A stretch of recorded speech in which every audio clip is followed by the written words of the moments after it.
All right. Welcome, everybody, to episode 124 of Game Set Live. That is right. We got a guest on this week, NextGenNero from the Aim Down Sights podcast. And TJ has to work late, won't be here tonight. And Wizo Gamer, supposed to have been here. Apparently, I didn't show him enough love on the telephone because he may have forgotten. But anyway, yeah, And ready to Bushido? get it. Yeah, I don't see Bushido either. So they're killing me. They're absolutely killing me. Amazing. Yeah, I shout mean, out I to mean, I mean, here's the thing. AJ has a good excuse because like he's working right now. Like, come on, give the guy a break. Bushido and Wise, I mean, they're both old, so yeah. I mean, that's I think that's Yeah, they got probably nothing the better main to one. do. I think they are yeah. both sleeping together. Maybe I think that's It, a really interesting situation. it's possible. I mean, yeah. Shout out to TZ the Goat in the chat. What's up, brother? Long time no see. Well, not a long time no see on TZ. this channel. that I've seen easy? you on others. So The TZ, gameplay you see on screen, with our beautiful faces is RoboCop Unfinished Business. Came out about a week ago, and yeah, is Bob that good? has. I love it, dude. It's more goodness. And RoboCop Rogue City was goodness, and this is just more goodness. Yeah, Yeah, I've fair been enough. enjoying it. yeah, Okay, RoboCop. if I've it been is enjoying more like the first movie, I'm all for it. If it is like the second Is movie, maybe not. No, not the second. The third uh movie, yeah, maybe not. Maybe not. Oh, did the the first. graphics get better in the sequel? No, it actually feels just the same. It does. Oh, It okay. feels just the same as Rogue City. This They is a actually sequel, right? Not a DLC. it's a standalone. So they could have made it a Yeah. DLC, but it would have been a huge DLC. This was 37 gigs. Oh, dang. So yeah, it's pretty big. Like each floor, each area of the building, because you basically start out at the bottom of a building, and you have to get all the way to the top of the building and eliminate everybody and complete your mission. But each floor is like its own level. It's crazy, and it's pretty chaotic. But yeah. You know, I do. You're gonna get me on this tangent about what I've been playing when I should be going around the room and see what everybody has been playing, how they're doing. I know it's hot in the States right now. It's hot everywhere. And Fabio, yeah, I know you can remind us this is your all's wintertime in Brazil, and I just hate you for that. I just hate you for that. What can I say? So we're gonna start with you, Fabio. Tell us what's the temperature I it should. there, and what have you been playing?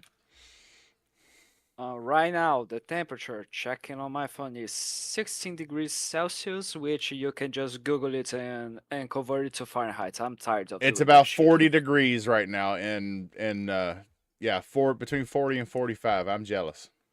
I'd love to have 40 And to 45 right now. And other than that, yeah, I'm doing great. Still just enjoying the last days from my vacation. I'll be returning to my doctorate work at the university this Monday. Still have a fucking scientific paper to finish. And other than that, I've been playing some Avowed, I've been playing some Diablo 4, I've been playing some Banjo-Kazooie, and I've been playing some Halo Infinite. Yeah, always Halo Infinite, Fabio, right? Always, of course. Fabio, what are you studying again? Are you a biochemist?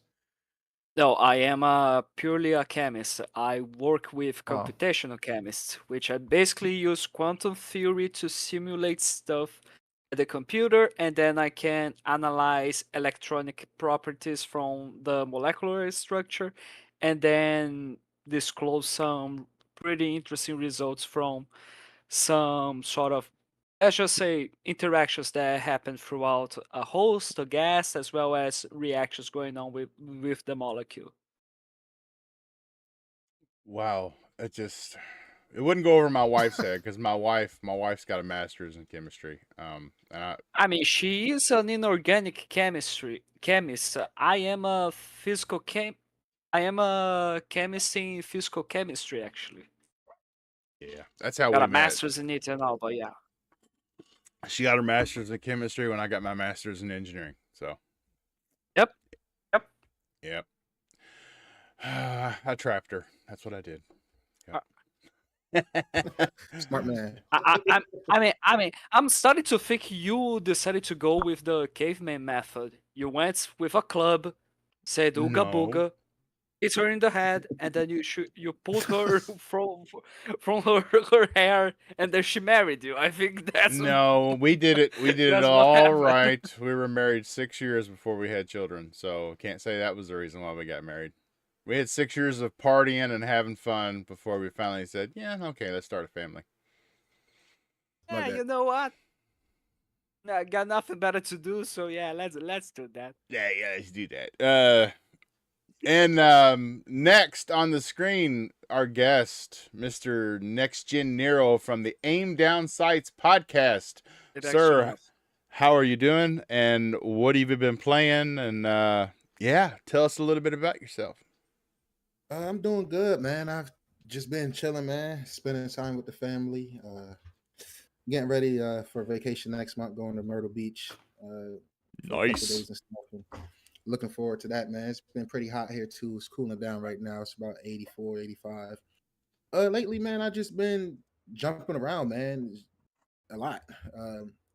With the latest Cyberpunk update, they unlocked the frame rate with the VR window, so I've been playing that again.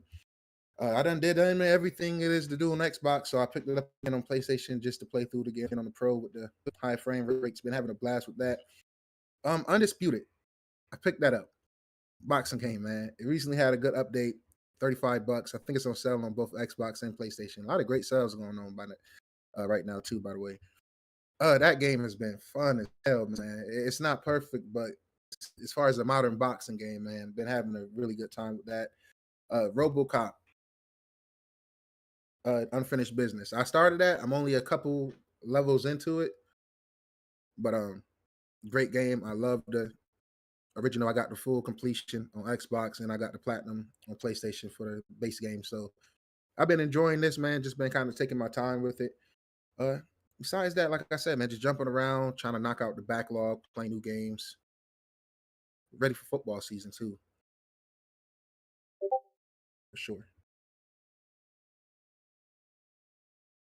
I think I can't hear you, Bob. Sorry. Yeah. I muted my mic. Sorry. I muted while you were talking because the dogs outside, they sound like they were killing something. I'll check on them later. I'm sure they're fine. But yeah. Yeah, I was saying football, yes, in 2 weeks. In 2 weeks, me and Fabio get to find out how bad our teams are. Yeah. Wait, who y'all teams?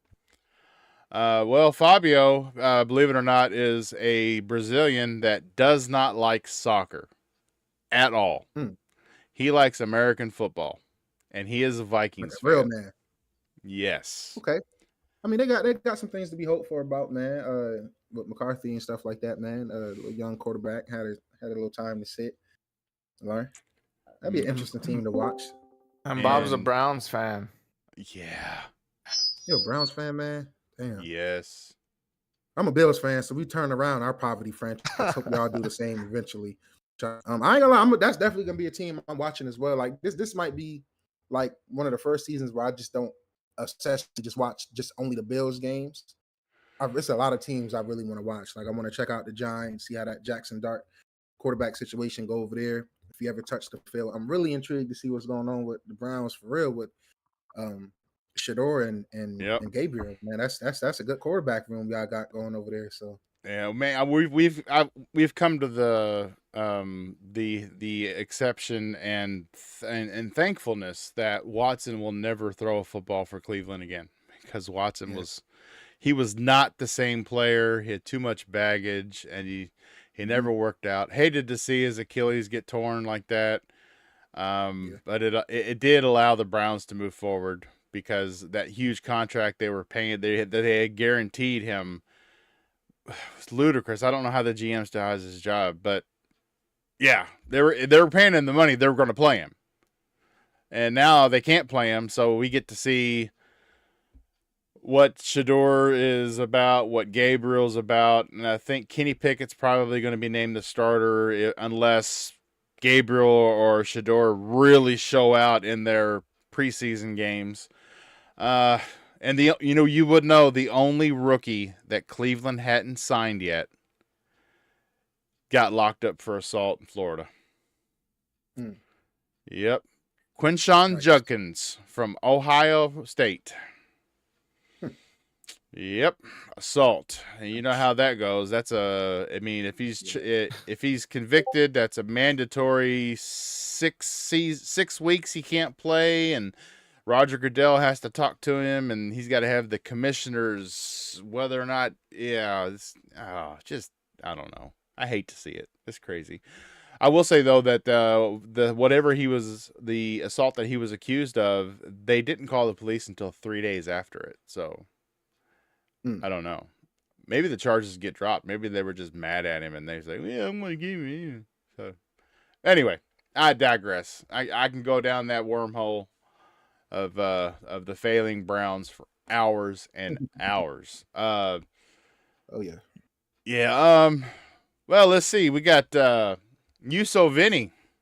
Sir, long time no see. We're glad to see you've clawed your way back up onto the face of the earth, sir. Tell us how you have been, and I'm sure everybody wants to know how you've been and what have you been playing, sir? Because I haven't even seen you on Steam. Yeah, how you been? Yeah. I've been all right. I just been pretty busy with school. Coming close to the end of my semester, so I've just been trying to grind out, studying, getting my exams out of the way. Yeah, I haven't really been playing much video games lately, but when I do get to play, I've been playing Hollow Knight. I don't know if you guys ever played that game. No, but I heard good things about it, and a lot of people. Yeah. That's the Silk Song game, right? Hollow. Yeah. Right? It's so Silk Song is going to be the sequel.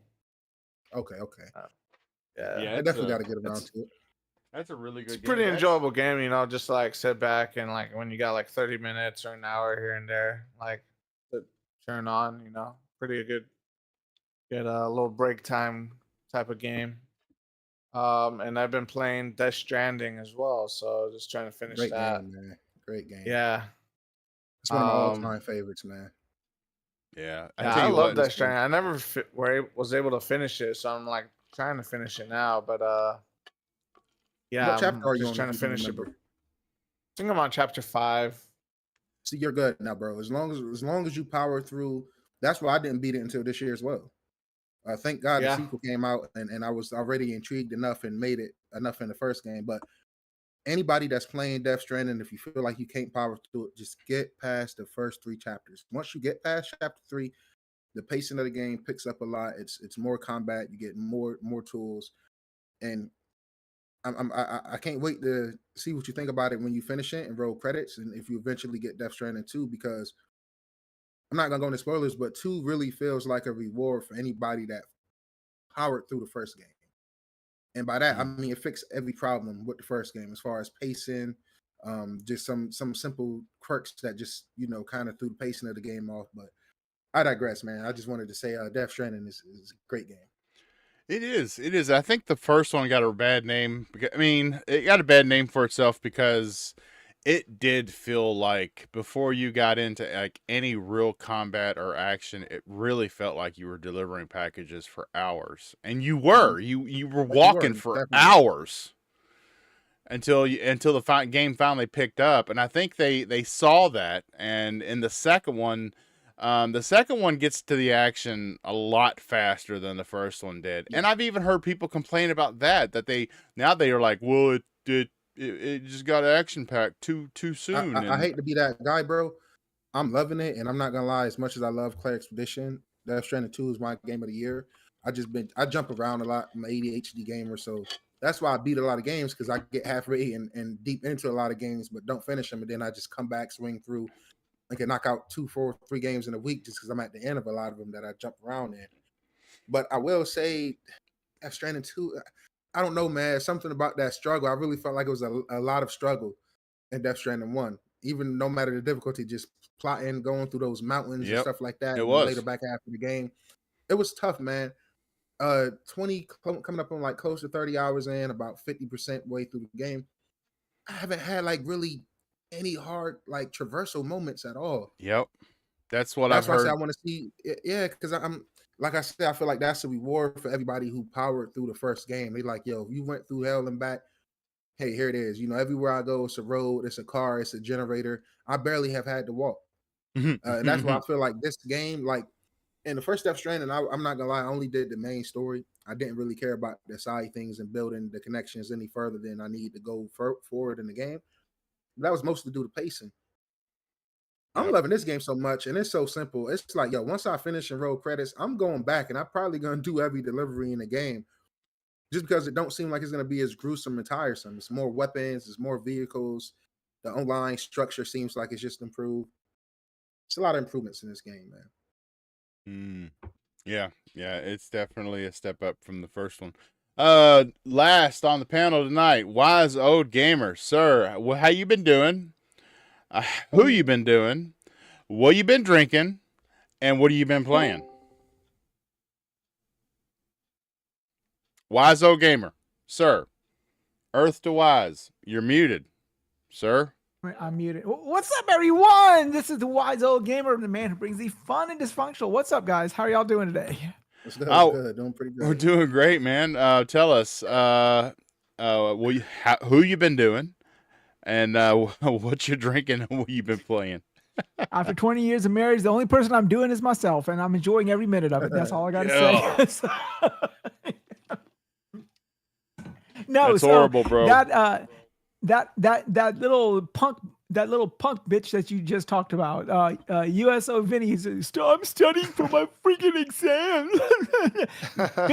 bitch, I'm the one making the goddamn exam right now. So that's why I'm busy. So, yeah, I'm not playing much games this week because I'm getting my tests ready for people like USO Vinny for the next upcoming week, so I can pretty much slaughter them and send them back into last week, so that I have job preservation, if you will. So that's horrible. So yeah, you should be nice to them. Hell no. They're paying they're paying your salary. You should be nice to them. Hey, look, I have a DFW rate. Do you know what a DFW stands for? No, tell us. Drop, fail, and withdraw. I have one of the highest in the college campus that I work at right now. So I want to keep it that way. So there you go. Gosh. If you can, let's put it this way. The going thing on campus is this: if you can pass my ODE and PDE course, then you're a shoo-in for a math PhD. I can see them talking about you around the water cooler. In the past 5 years, I've passed 3 people in my partial differential equations course. God. In the past 5 years, only 3 people have passed. That's partial. Wow. Now, ODE was a little bit better, but PDE much more difficult. So, yeah. People pass your class deserve a trophy. Big trophy. Yeah, I've heard everything, dude. I've had people try to bribe me. I've had magical gifts coming in my way, shit like that. I've had sort of things. Wow. And this is the best time of year because this is when I get all of the nice presents and everything. Hey, professor, I was just thinking about you when I was at Starbucks. And do you want a caramel macchiato? I'm like, sure, why not? Yeah, just know I was thinking about you, man. I'm like, okay. Sure, I will. You still failed. I like you so much, I'll keep you around for next semester. Exactly. I need you again next semester. Exactly. Oh, yeah. But other than that, just been chilling, man. Just been chilling. Playing Donkey Kong Bonanza? Oh, actually, not been playing much of nothing, really, these days. I mean, just summer semesters, and Yuso will tell you this. They're a pain in the fucking ass because it's every day. They're it's very long each day. And when you get home after a summer semester and it's hot as fuck outside down here, it's 100 degrees in the shade. And like you come home and you're like, fuck it, man, I don't want to do anything. I just want to sit there and just like do some passive entertainment, you know, Yeah. just watch shit, you know. Same here, Do man. not want to, yeah. Sometimes you do not want to be the active member. You just want to sit there and just veg out, you know. So Yeah. that's the week has been a vegging out week.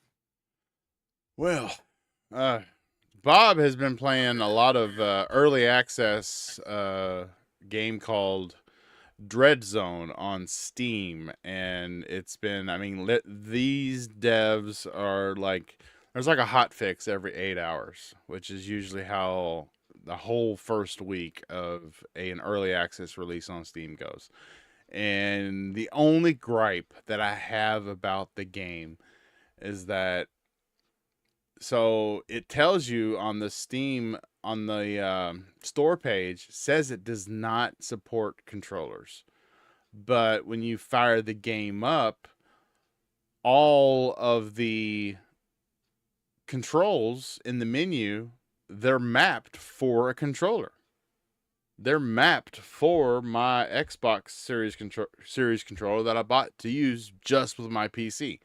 So they're mapped. Unfortunately, there's only 2 weapons. You have 6 weapon slots, or 6 weapon/item slots, and only 2 of them are mapped on the controller, 1 and 2. 3 through 6, I have to use the 3 through 6 buttons on the keyboard. And every day I've been putting in there on the in the discussion about advice on what they can do to make the game better. Every day I've been telling them, can you add a previous and next control function so I can at least cycle through all 6 that I have? Or here's one. Can you just, I'm using 2 buttons for weapons 1 and 2 right now. Why not 1 button that opens a weapon wheel and I use my analog stick to pick which one I want? Because, hey, well, I'm used to that. That's console gaming right there, baby. Give me a weapon wheel any day of the week. I love that shit. And I go in every day and I look, and there's been no response to my request. So I'm like, yeah. So I'm trying to get one of the old keyboards that I had back in the day, but it broke, and they're kind of defunct now. But Wise and Vinny may remember it, called the Z board, made by SteelSeries. So the WASD buttons and everything, they basically strip away everything except for the 12 or so key buttons that you use over there, and they've got it kind of ergonomic to feel kind of like a gamepad, kind of like the claw remotes that you see for PCs. And I finally found a Z board on eBay, and the guy's like, well, I don't know if it works because you can't get the software to work with the Windows 11. You don't need the software unless you're going to use the special functions.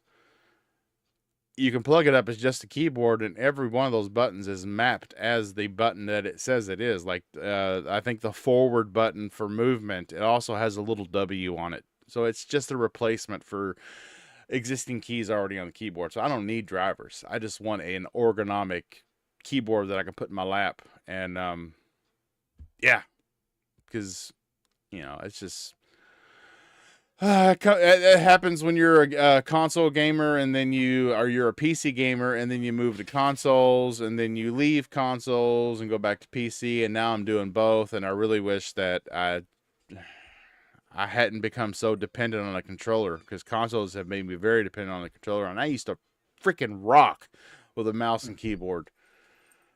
But anyway, I digress. Yeah, I've been playing a lot of Dread Zone every day, seeing the improvements they've been making. They just added DLSS and FSR to it. So I tried the DLSS. I don't like it. I went back. I'm running everything on Epic. I've got my frames capped at 120. Everything, like I said, everything is on Epic, even ray traced shadows and global illumination, and I'm running at 1440p, and I've got it capped at 120, but my average is actually about 106. So it doesn't surprise me. I mean, it's an early access game. It is not optimized at all for anything. I'm lucky he just plays. But hey, it's a lot of fun, and it's really, really hard. Especially maybe not when I try to play a mouse, but when I'm trying to use a controller and I get ambushed by other survivors, yeah, it sucks. I panic, and the analog stick's just not precise enough. Other than that, the game you see on screen right now, I jumped back into RoboCop Unfinished Business, and yeah, it's more of it's more Rogue City. I mean, it could have been a DLC, but it was 30. It's like 37 gigs, and yeah, that's a big ass DLC. So they just went ahead and put like a $27 price tag behind it and said, "Here you go, enjoy." And it's really good. I mean, there was nothing you could say bad about the first game. I mean, it ran really great and looked really great on the base consoles for this gen, the regular PS5 and the Series X. I say the Series X is a base, but I really should be saying Series S. But let's stick to the $500 price point. And yeah, they look good. They played good. And this is just more of it. And RoboCop rocks. And I'm rambling on. So we're going to go ahead and get down to brass tacks. Again, this show the audio is put up the next day on wherever you get your podcasts, whether it be Spotify, Apple, any of your open source podcast players. First thing that I want to get into. So we were talking about this before we went live. We're seeing some publishers back off on prices. We've seen Borderlands 4. Randy Pitchford came out and said that they decided they're going ahead and drop it. They're going to do $69.99, and now Obsidian and Microsoft are doing the same thing with Outer Worlds 2. This game is only going to be $69.99. And what does everybody think? Do you think this is just I'm sure it's not going to stay, but do you think it has anything to do with the public's perception or the critique? Or are they just doing this because these are games that were announced years ago, and now that we're getting them, I guess they don't feel like it's right to raise the price. But yeah, let's start with Fabio. Sir, what do you think about the publishers trying to, I guess, curtail the shitstorm they started when they said their games that have been in development for 5 years are still going to be $80? I mean, I think that the both of those examples, especially the Xbox one, uh, are like great examples of how do you actually complain and how do you actually make a company change their business in order to um prioritize what you want. What I mean is vote with your wallet, because it doesn't matter if you are posting on Twitter, if you are making YouTube videos, if the general perception and the media outlets are all screaming and complaining about price increases, even everyone is going to buy it anyway. So like the Switch 2 is really is fucking too much expensive compared to what we wanted. You need to change this now, or the Nintendo Switch 2 needs to have physical media and it shouldn't be always online. This and that. You are giving some really bad PR. The game shouldn't be $80 and blah blah blah. But you still bought it. Yeah. What are they going to change then? You are just talking. Unless you actually act and stop buying the damn thing, you actually don't give them numbers into it, they are not going to change Well, a dime. we know So Nintendo is doing a user survey right now on what people think of the digital rights and what's going on, because we know that we have had people that have gotten banned. Their accounts have gotten banned, so they've got these games that they can't use anymore. So what do? They go and they sell these games to GameStop. And somebody unknowingly goes and buys these games that somebody else that got banned couldn't use. They buy them, but because those games are tagged to that person that got banned, now this innocent person that buys these used games trying to save a buck, he gets banned because those games are still labeled under the guy that was banned. Yep. I Yep. mean, Like, are people outraged by this on Twitter? Maybe they are complaining about it. Maybe they are doing the videos. Maybe they are doing posts on websites about it. Are they still buying it? Of course they yeah. are. If they weren't buying, they would just change it in a blink. That, oh yeah, by the way, we are changing the user agreement in order for you to not be banned if you bought the game and this and that. Like, because people are still buying, you are still giving them reason to continue doing it. It doesn't matter if you are going to use all your powers, move heavens and earth in order to have a change, if you are still going to buy the fucking thing. I hate that the PlayStation 5 Pro is $700. I hate that the Xbox Series X 2 TB edition is $800. You still fucking bought it. You still Yeah. bought it at that price. What the fuck are they going to be changing about it? So I mean, I these two haven't. examples that we Yeah. so Go like ahead. these two examples that we got in Borderlands and Xbox, I think it is a situation like considering the Xbox side. I imagine that Xbox announced that they would be putting their games at $80. Fuck off with that decision, alongside with the increased prices of their consoles. Fuck off with that either. And the game was available to pre-order. Fuck, Probably fuck off on that either. people probably it started to like, why the fuck am I going to buy this shit? Why the fuck am I going to pre-order this shit? But I can just subscribe to Game Pass, pay for it the month the game gets released, or the user that is already paying for Game Pass, they don't have to work, they don't have to pay anything else, they just need to keep paying for the subscription, and that's it, nothing else. Like, why the fuck would they do anything else besides going to the subscription and pre-order the game? So Mm. probably the pre-order numbers were really low in according to like what Microsoft was expecting, because it's their big, alongside Call of Duty, it's their big release this year. After all, they Hey, made an entire direct after the Xbox showcase about it, and it is going to be a great, awesome game. I'm pretty sure about it. But like, people probably were not buying it. They are going full Game Pass model with it. And hey, like the result is, oh shit, nobody's pre-ordering it. So what should we do? Lower the prices, because if people were complaining about it and they acted in not buying, pre-ordering the thing, we need to change it. We need to change it. We need to adapt it.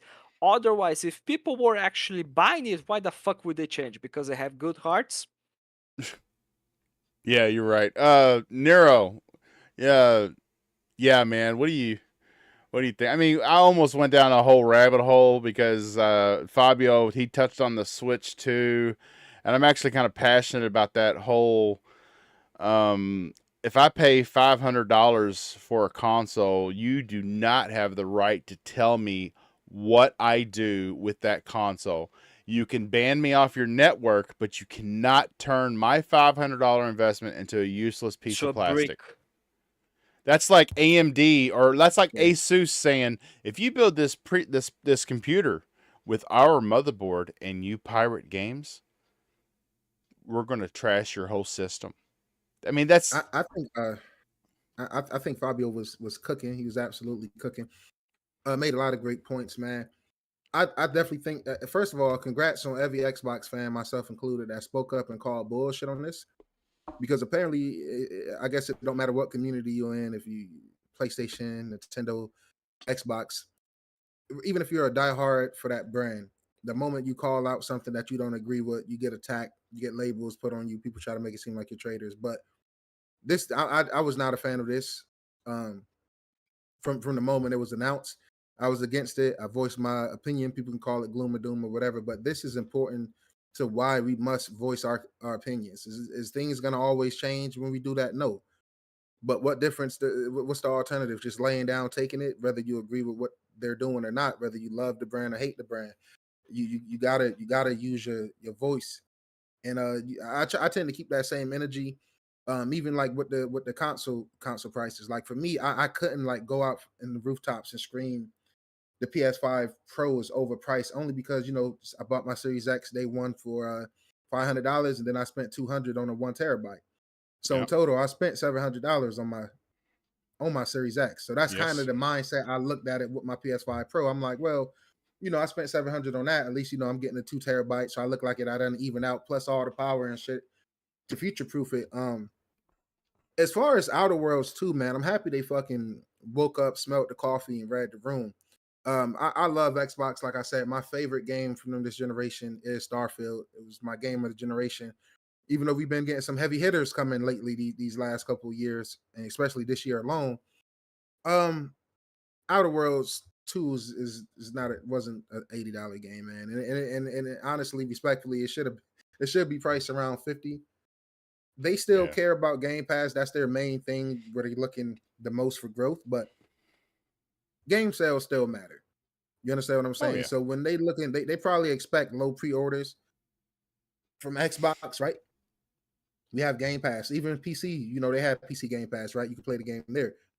But when it's other places and you look at PlayStation and you don't got really any high pre-orders over there, that's tough. I love my PlayStation 5 Pro. I've been playing it a lot, pretty much became my main console since I've gotten it.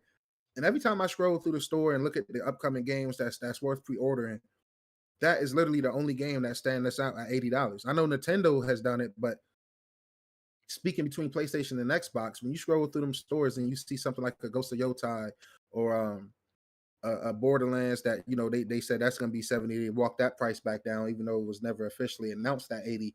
Look at Silent Hill F. You look at the Solid Snake. You look at all these games that's coming, even Dying Light the Beast at 60, and then you look at the games we've already gotten this year. Claire Expedition for 50, Oblivion remake for 50, Kingdom Come Deliverance 2 is a freaking masterpiece for $60. You got to read the room, man. You got to read the room. Like it's their holiday. Yeah, the prices release. ain't adding up. Yeah, and then you know what pissed me off too? The people that was trying to defend this to me, Xbox people, it don't matter, whoever, right? Oh, the cost of development is going up. If that was your argument, what is your argument now?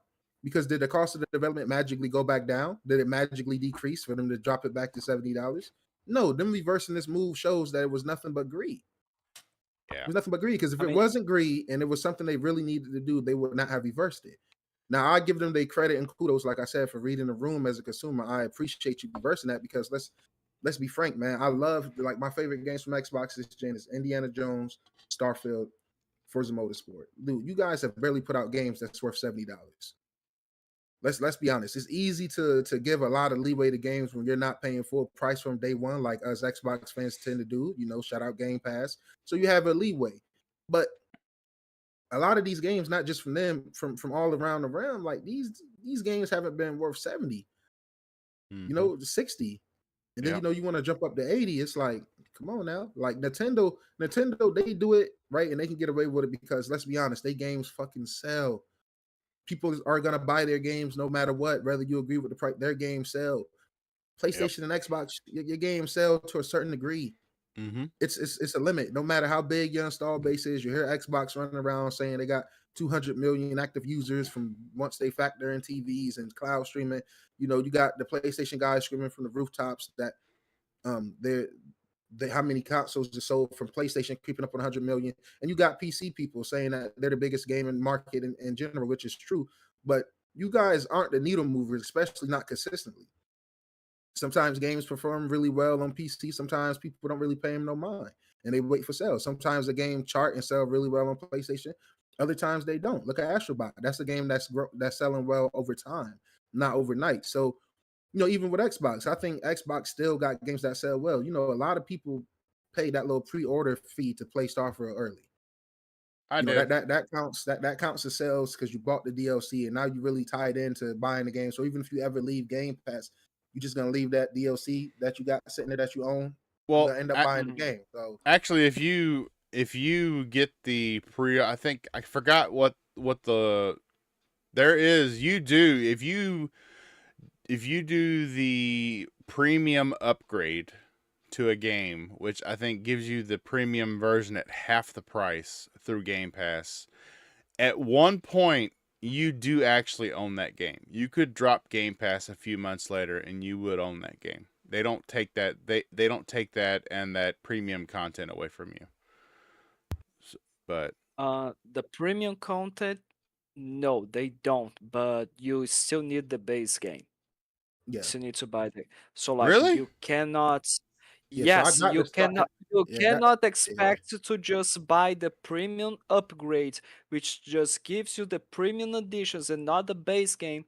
Drop Game Pass and expect that you are But going to be do you playing ever the base notice? game All anyway. right, So let me do you say ever? this about all this. All of you guys are playing all this kumbaya with PlayStation, Xbox, Nintendo. Okay, let me say this from a person who buys everything. All right, I think all of these companies are fucked. All right, they've been fucked. They are fucked. They will always be fucked. All right, whether it's PlayStation, Xbox, Nintendo, and to be honest with you, I have no problems with that because that's their job. Their job is to maximize profits because Yes. because I have them in both situations. I have them as a gamer and I have them as an investor.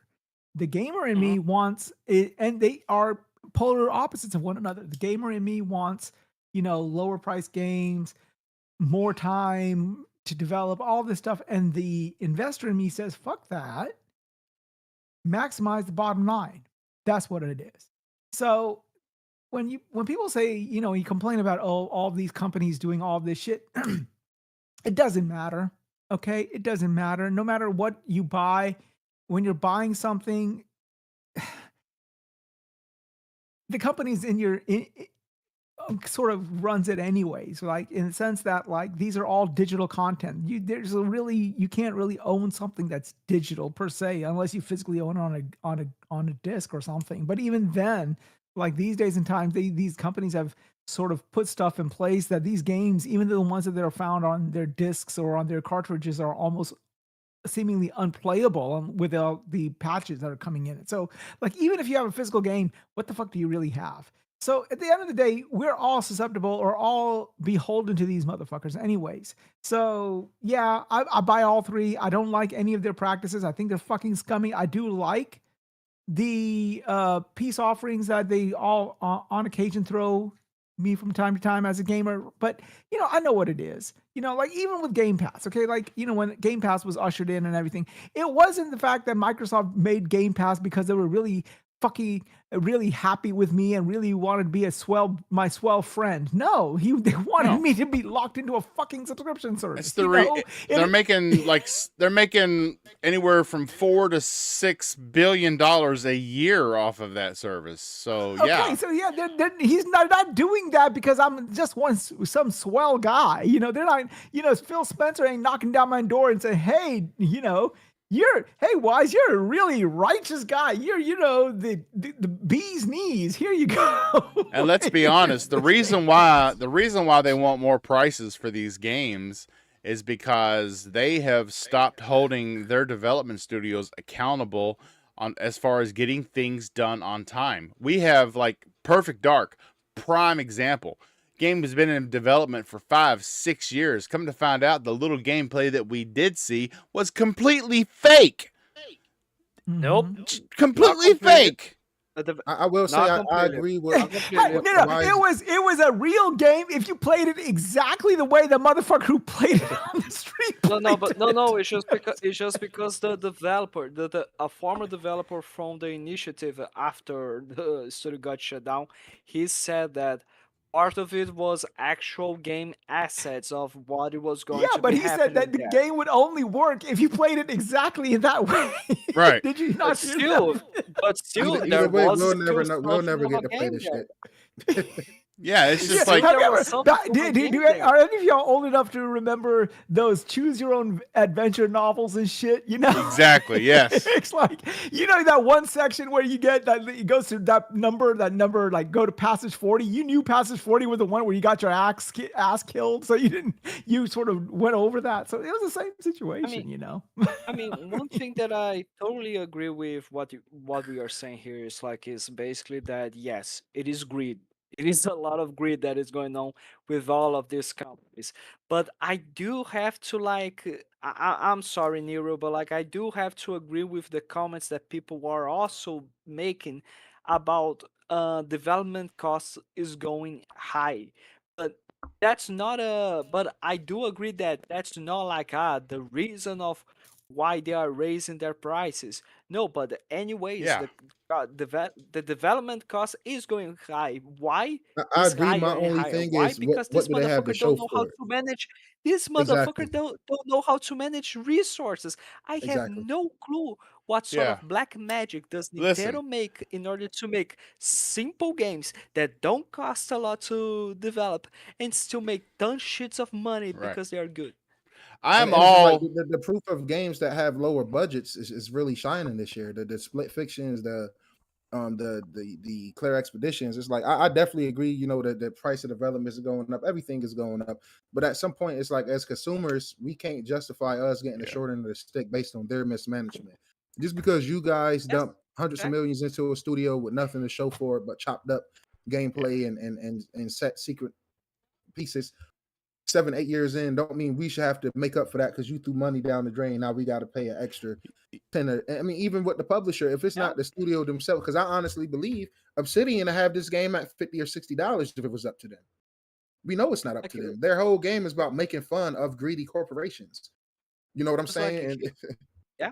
You know, No, I because would like I totally agree. Like, oh, we are raising the prices because we spent way too much money on developing this. Why the fuck am I supposed to fix Mhm. your fuck up? That's your problem. You I figure would it be out. You are okay the billion, with $1 trillion company out there. I would be okay with buying a game like if a game cost more money to make because those developers were getting paid more per hour or their salaries were increased, something to better their And lives. Bob, I'm sorry to cut you off, but that's why I have to give Nintendo some flock. If you pay attention to Nintendo, they have been giving their employees raises. They have had the least amount of layoffs from the big three. Right. They have Right. Nintendo take care of their people. So even though they jet their games up to $80, as much as I still don't agree with it and think it's greed, at least they're taking care of home. PlayStation and Microsoft, y'all can't say the same. Oh yeah, I know. You know what I'm That's saying? You that's what guys I'm can't say the saying. same. That's what I'm saying. I would be okay Nintendo if employees celebrate raises. Xbox and PlayStation employees celebrate severance me packages with when they get laid off. paying more for a game was bettering a bunch of people's lives. I would understand that, but it's not. I'm paying more for a game because it took you twice as long to develop it. That's your problem. What happened to schedules and deadlines and holding people accountable? We're too worried about people's feelings in development studios now, just like we are everywhere else. I mean, you've got a job to do. If you don't do it, there should be some repercussions. And it's like, oh, that's okay. It's okay. We'll give you another year to do it. We won't show any gameplay. We'll next show. We'll do it next show. Okay. No, Microsoft's fundamental problem is that they're too fucking big. Okay, the problem is that they got and I'm talking from an area of expertise here. All right, the company. I mean, can you imagine? Okay, let's just put this in perspective here. Okay, 9,000 people were let go, and that's just 4%. That's not even 10%. That's only 4% of their total workforce. I know. You have lost, you have changed irrevocably the lives of 9,000 people, and it only affects 4% of the people working for you. Can you imagine the size of this corporation? When corporations are this fucking big, they do not move efficiently. It's like trying to parallel park a fucking one of those a fucking Titanic. It just doesn't happen. So that being said, with Xbox and all, they do not know, the left hand does not know what the right hand is doing, and that has always been the problem. They've never had quality control over their independent studios. This is why you get a situation like, and I hate bringing this up, but this is true, a fucking like Everwild. You show the graphics and you show the game, and everyone's like, great, that looks awesome. What is it? Well, we don't know. And then you go back and try to figure out the fuck the game is. Or you go and do this Perfect Dark thing. Everyone is excited. 7 years later, there's nothing to show for it. know, Contraband, another fucking thing. I know that's a second party developer, but still, where are these games? Where is the person or people on top of these people saying, where the fuck is this shit? There is Yo, no why is reason a no game game should be a going bro? on for 10 years. Some of these trailers is older than this generation. That's what Yep. I'm saying. Where Like, are the people twice. that would have cut that last gen? Like if I was a manager and I saw this shit was going too long in the fucking tooth and payroll is what my primary expense was, I would X that shit. I'd say either you produce or you don't, because these things have probably failed, missing delays over and over again. Okay, all of these yes. No, sorry. Like, sorry to cut you off there, but like, I think that the main problem when it comes to that is not because like, where the fuck is the management? The management is allowing for that because they got the Xbox has Okay. that No, but Fabio, sort of Fabio, policy Fabio, in our. Fabio, let me ask you a question. Let me put you in perspective here, okay? Let me No, put no, you. no, no. No, pause. Let me Let me. what No, I'm no, trying to pause. Let me wait, ask wait, you wait, this wait, simple just question let him before you. finish. wait. What I'm Okay, Let go him ahead. finish. like what I'm trying to say is Matt Booty should not have a job. He should be fired. That's what I'm telling you. Because like this motherfucker has no idea what he's doing. I have no idea what he's supposed to be doing because he is the asshole who was supposed to be supervising and making sure Yeah. that the games are being released at their time with an Okay, affordable so this development brings a time good on it. question. This brings up a good question. Everyone's here on this podcast. Vinny, Next Gen, KY, you, Fabio. You all of you are independently this. You are in the role of Phil Spencer. Okay, you are the head of the Xbox ship. All right, you are about to show the next Halo Infinite or the next Halo that's in the pipeline. Would you show what was shown when Halo Infinite was first shown? Would you have greenlit that to be shown? Nope. Some heads should have been rolling in. And This, now, and put this in that's your baby. perspective. This is your primary franchise. This is a franchise on which you built your fucking brand. The heart of Xbox. I would argue the heart of Xbox is a green fucking heart, and at the center of that heart is Halo and Master Chief. Goddamn it! So if I you want to think- make Not sure for sure. something comes out impeccable, you make sure that bitch comes out impeccable, because that's the rock upon which you built your church. You know. So, I mean, that, Hey, that was I haven't heard the anything end of from the day- Vinny. Vinny, you got anything to say? No, Halo really is the heart of Xbox, and yeah, like Wyatt said, I wouldn't have released that trailer that they showed at freaking. So Was it E3 or was it just a Xbox show? I don't No, it remember if it was was E3. E3 or was It it the was VG E3. Awards or what, but it was something like that, No, right? I don't remember It was exactly. E3. It was It was E3. E3? I remember it. I do remember it was. But like at the end of the day, what I notice amongst all Xbox studios is that the studio that actually knows what the fuck they are doing is basically compulsion games. Why? Because they released a teaser for South of Midnight 1 year, the next year they released a trailer with gameplay and the release date, and the year after that they released the fucking game. They're the only ones that know how to fucking manage Well, their I could development argue costs and time. I wanna Obsidian. throw something here. Obsidian's right up there. Yeah, they're up No, there. okay, They're- how long Well, did it take Obsidian for them to give announced us a their games Valve? like How long 3 years how ago, long did it 4 take? years ago. Yeah, how Avowed was like, wait, Playground. no, Valve was That was Obsidian, my Obsidian. friend. It What was. the fuck are you Cloud was talking about? Obsidian, yes. Playground, only thing that Playground is- Playground Yeah, has ever made Play- up to now, it has been Horizon. Mhm. Yeah, Like, you're right. Yeah. Obsidian took a longest time to release the Vault. Was taking a longest time to release also the Outer Worlds 2. The only Undead Labs. Holy fucking shit! How long does it take for us to Oh, man. get You know, State of and Decay? you Everyone cannot was blame. from a Xbox console centric, like just from strictly a console centric perspective, right? I game strictly on consoles, right? PS5, Xbox. Want to get a Switch too, right? Xbox with this generation, as much as I appreciate that the Halos and stuff. I mean, not the Halos, but the Starfields, right? The Indiana Jones. Their games, as far as the way they have been optimizing and releasing them, have been extremely disappointing and lackluster as far as the tower power 12 teraflop. And I'm saying this to somebody that used to run around. Vinny used to see me on Twitter back then. I would tout that. I would go clip the Digital Foundry video, just get funny moments, make ponies outrage back when I was being a menace. But it's like your games, and the one thing I give Sony, you can blame it on them being PS4 games just running on PS5s.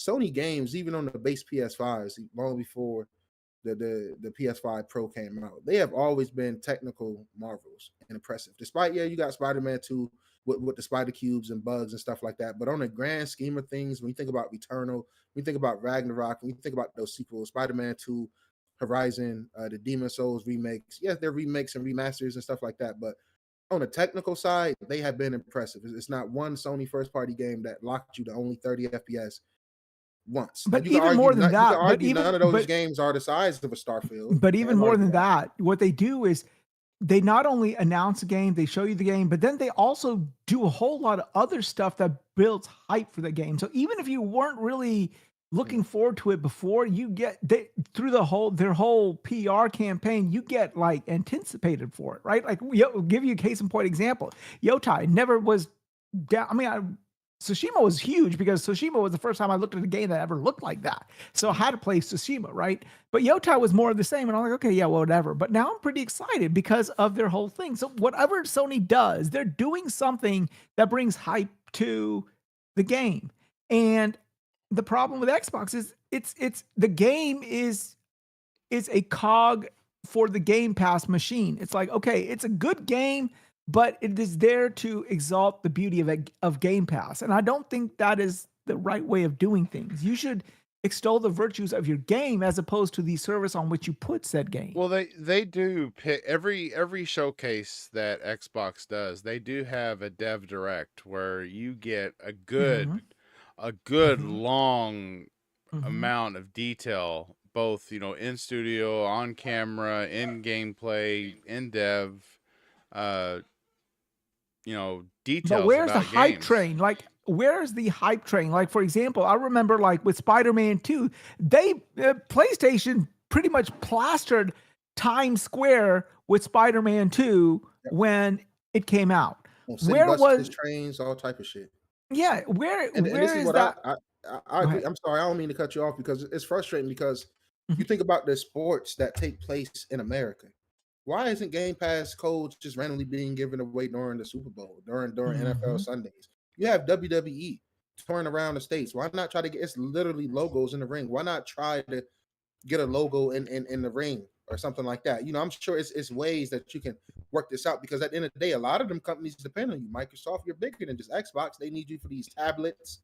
I'm saying they highlighting the Microsoft Windows Surface and shit like that. Just it's a way you can tie all of that in, and it is. And then you got the CEOs that contradict themselves so much. Like I'm a Phil Spencer appreciator. I appreciate what he did to have gotten us this far, but I'm not a Phil Spencer apologist and just a D rider, as in excuse him for everything. Right? I'm a console centric person, so whenever any more power come to me, I'm not spending thousands of dollars on PCs. Right? I'm not having to upgrade. I buy my consoles once, $400, $500. That's the one time thing. When a pro console come, I'm all for it. I was all for the one Xbox One X, right? And I was all for the PS4 Pro, and that's because they feature proof for the next gen. All the Series X games that was running at native 4K and doing FPS boost, they didn't have to do that because the One X already in hand. At one point this gen, the Xbox One X still got more native 4K games than the PS5, and I was saying that 2-3 years into the gen. That was a great console, and let me just say. But with the Jaguar CPU, they just weren't able to provide the frame rate. Yeah, but that's the thing. That's the thing. If you can provide one simple aspect, that's still good going into the next gen consoles because it feature proof you. So when you got those Series X, you had so many games that was already native 4K. So all they had to do on the back end was try to FPS boost it, which is what they did. They did something really good with that. Like I'd be frustrated with the Series X, but it was a good console going into this generation and leading into it. Yeah. Now the reason I'm mentioning this all going down this rabbit hole, you got Phil Spencer saying, "Oh, we don't need a pro console." Oh, that's not. What do you mean? You had a pro enhanced console with the One X last generation. It was great. Like I said, as a consumer, it was we loved it. It gave us we had shitty resolutions with the Xbox One to start. So it's like even with the Series X, I appreciate it, but we're not gonna act like a lot of games it was even getting outperformed by the PS5. It's like I appreciate it, but even in our own first party games, how you gonna tell us a pro console Well, not needed when we got Redfall, Starfield, these games coming at 30, Forza Motorsport being buggy and broken. Even though Indiana Jones was amazing, that the global illumination was broken on Xbox consoles day one. I didn't even know. I played it day one. I thought it looked amazing, but that was something that ended up getting patched and fixed. But yeah, Redfall got but the patched too. It's PS5, 60 frames and now.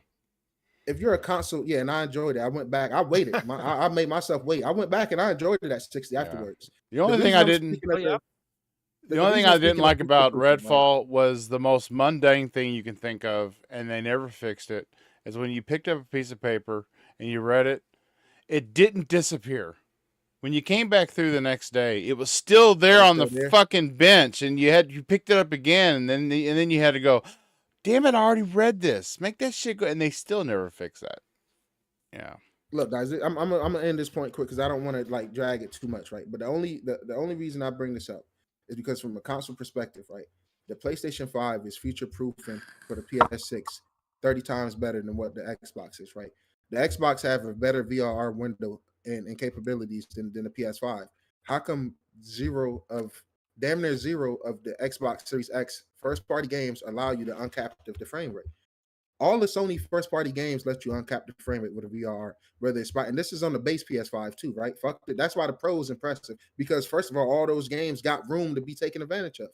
I love when games like Hogwarts let you unlock frame rates in the quality mode, right? Even though we only going up to 32, 33 frames on the PS5 and Series X now, when you get a PS6, when you get a next gen Xbox, it's automatically without anybody touching it, it's gonna be so much improved.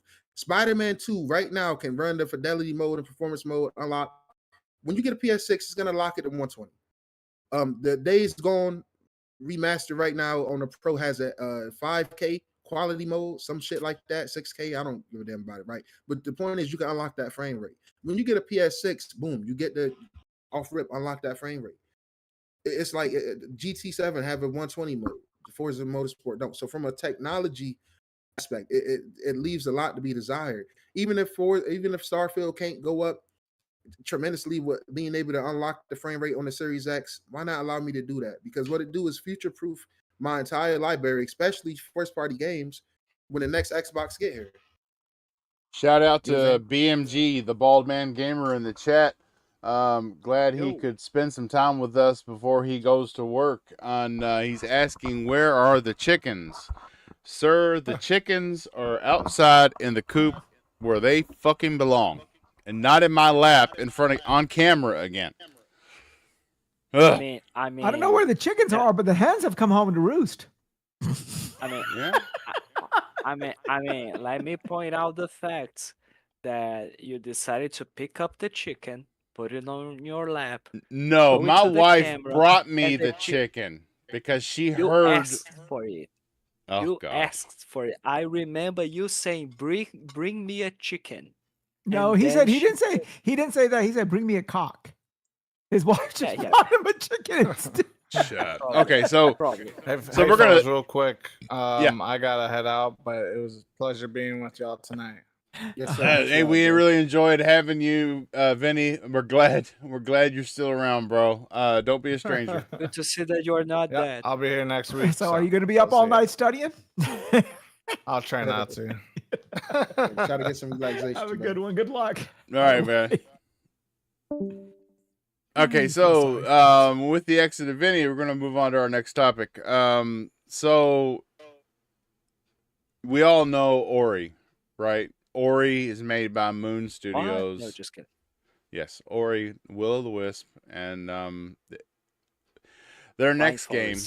Yes, in the next game, No Rest for the Wicked.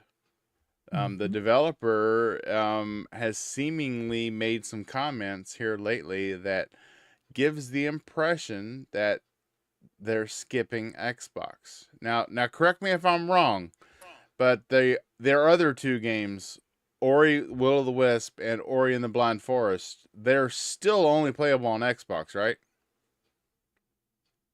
I thought Will of the Yes. Wisp came to Nintendo as well.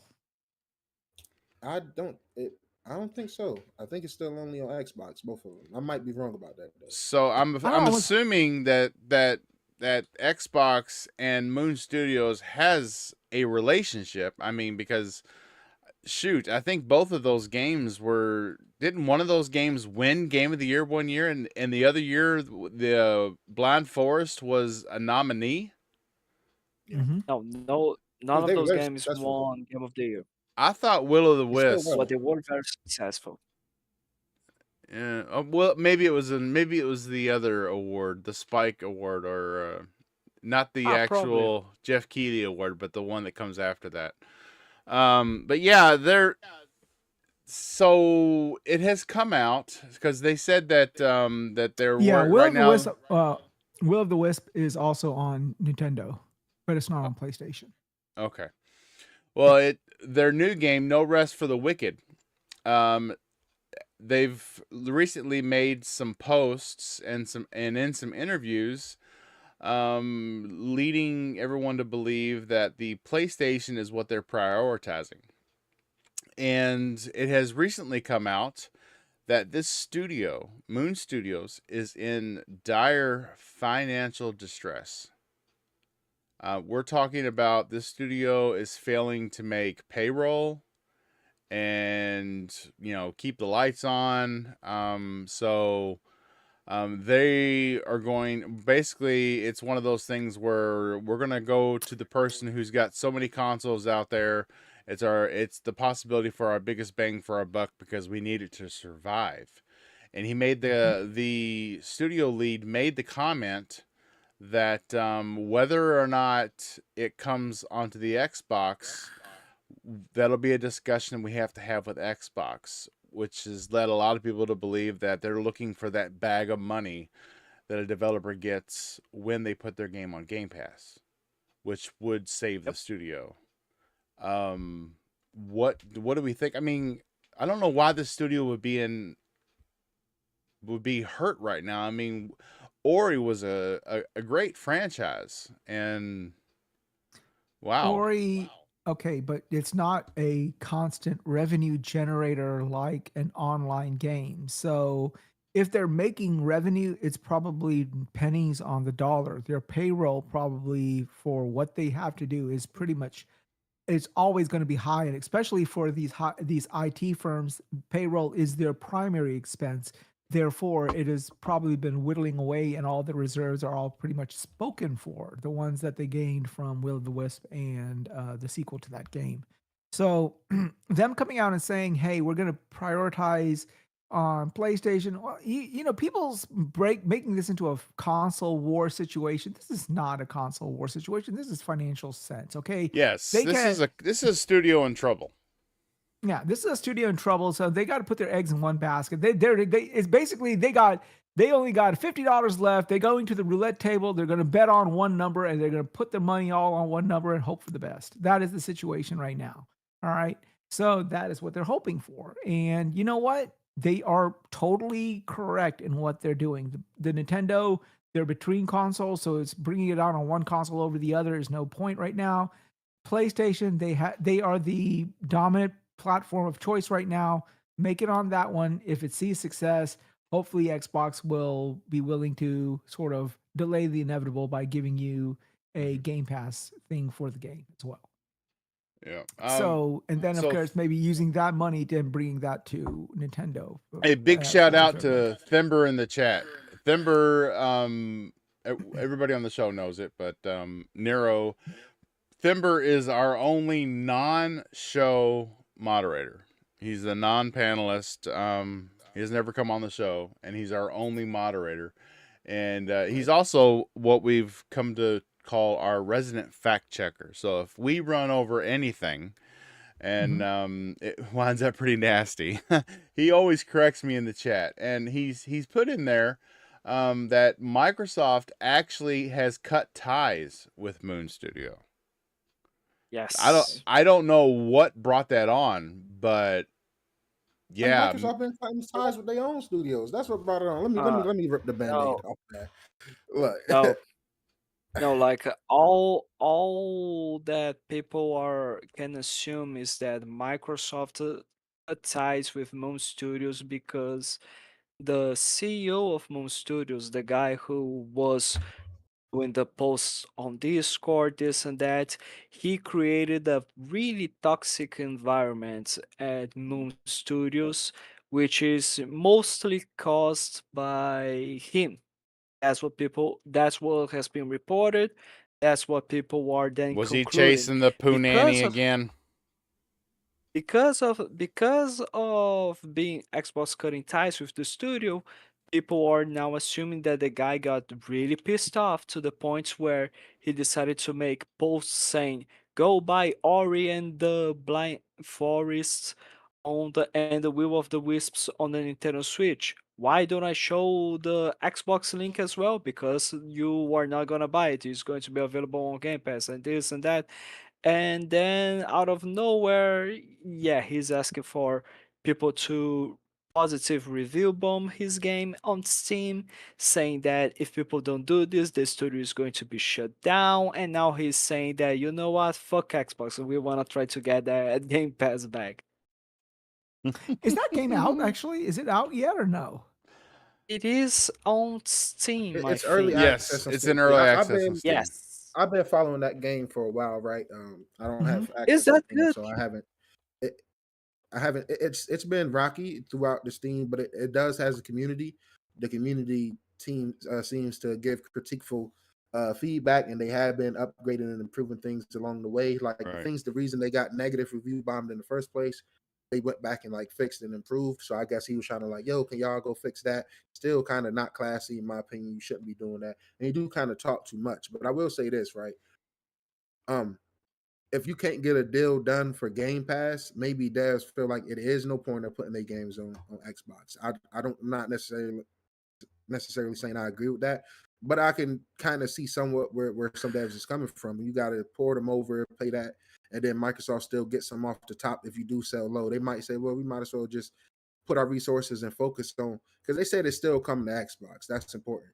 They just saying they prioritizing the PS5, PS5 Pro, and the Switch 2. Now, I still think that's not classy, but we Easy. have to realize this is a studio that's struggling, and the game has been struggling even performance wise on PCs.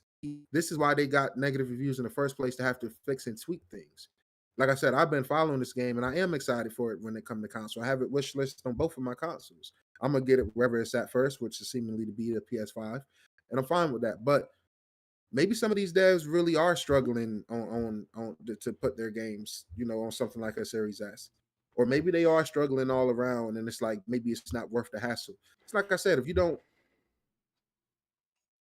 your games is not guaranteed to sell nowadays, no matter how good it is. It took Alan Wake 2 a really long time to make a profit and become profitable, even years after it came. Right, We your lost. game being good isn't a guarantee to sell well.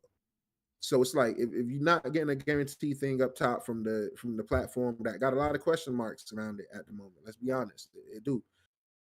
And it's like, they cut ties with them, but I'm like, is that really surprising? Because I mean, maybe they was working on the deal behind the scenes because it did seem like they was getting a better relationship. And I would like a new Ori as well.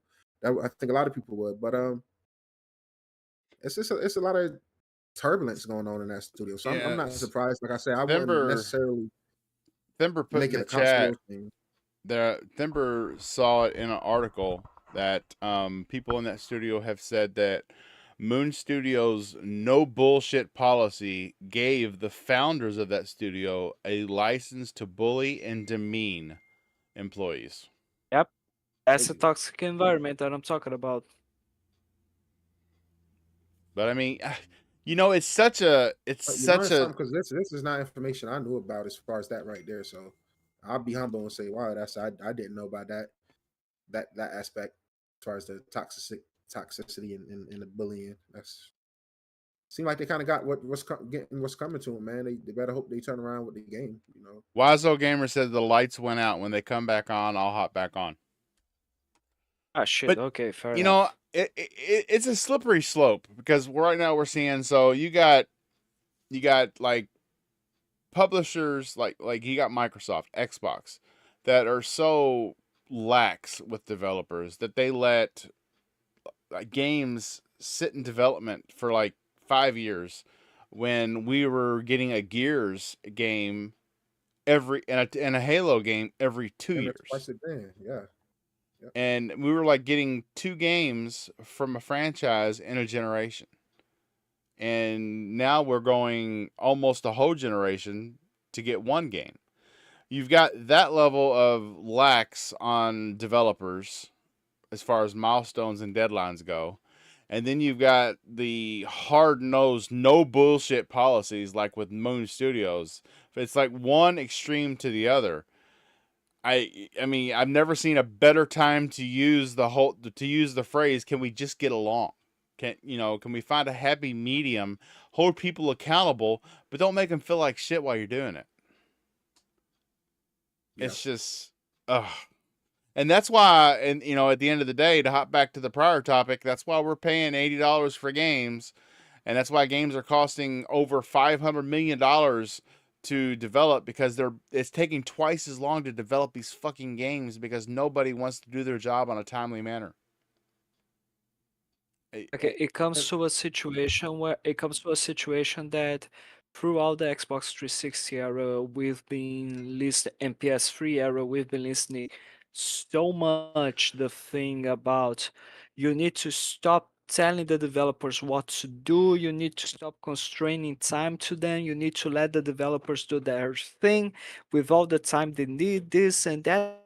At the end of the day, with all the results that I'm seeing from studios being shut down from both Microsoft and Sony, projects being canceled, and indie studios announcing recent layoffs as well, I'm starting to see that the problem is not just the suits run publisher, it's actually the developers as well. Both Right. complement each other in order to like, okay, Yeah. we are fucking up with this It's like entire it's thing like because the otherwise, because like the publisher like let them get you give away too with much it, power and the developer ran away with it. Took it too far. like the like the publisher, if you give too much power to the publisher, they are going to abuse the consumer. If you give too much power to the developer, they are not going to be fucking delivering anything. And then who is going to have to fix the thing, their shit? The fucking public. That's what I'm starting to think, that we are getting to the point. Like, it is so bizarre. And like, I remember so much, for example, this CEO from Moon Studios making tweets saying, and this is why I'm never considering selling my company. Well, guess what? You apparently need to sell your company in order to get some really nice flux of cash in order to put your boat still on the water, right? Otherwise, it's going to sink it. I'm not saying that their only solution is to sell the company. I'm just saying that that's another option that you might end up considering, because only betting on Microsoft's goodwill. So, okay, we'll give you this really nice bag in order for it to be on Game Pass and this and that, and it's going to be enough money to save your studio. I think it's still pretty risky. I don't know if they are going to give all the money that they would like to have in order to like keep the studio alive. So maybe they need to find other options as well. Have a plan B, have a plan C. And still, it's so bizarre that they decided to play the card saying, it's just because of the market situation, guys. That's why we are prioritizing the PlayStation 5, because it has more console users, and the Nintendo Switch, which only has 5 million consoles sold compared to a 30 million installed base. But who cares, right? Like, I think it's so bizarre to how schemy everything ended up getting. Mhm. Yeah. But I do hope they figure it out. I hope they have some they find some saving grace somewhere. I hope they release it on PS5 first, and it sells 3 million copies, and then they get a bag of money from Game Pass. I hope it all happens. But I Yeah, I mean, hope it all works well because they are really talented studio, and by what the rumors are saying, they are one of the studios interested in working on Banjo-Kazooie. So yeah, I'm all for it. oh gosh, here Fabio and his Banjo Kazooie love. Oh, 2 seconds. but Yeah. yeah, but at the Yeah. same time though, I hate. I mean, from what is coming out about the no bullshit policy and founders bullying and demeaning employees and I relate that to Bobby Kotick, and that was, I mean, everybody was in favor of Microsoft getting ABK because they knew that Bobby Kotick was the first thing leaving when that happened, and we've gotten a lot of other leaving since then. So I will say, like, studios do decide to sometimes go with PlayStation. Now, we can call it money hat and we can call it whatever we want. The thing is, like, as an Xbox centric diehard fan, right, and a supporter of the brand, I just can't brag about record breaking revenue and profits this gen and how many subscribers Game Pass have, and all these talking points. When when you turn around and just have some of the dysfunction that they have, you know what I'm saying? And oh yeah, totally agree with you. it is studios are skipping them for a reason. I don't think, and studios also struggle with them, and it's not just a ha ha he thing. Baldur's Gate, thankfully, that Xbox Technology Group got involved, but prior to them making a big deal about it and going on Twitter, who's to say Xbox would have ever got involved with the problems they was having behind the scenes? That's because the Larian Studio guy, he went out and he voiced the Series S problems and they reached out. But that is a big studio. That is a big game.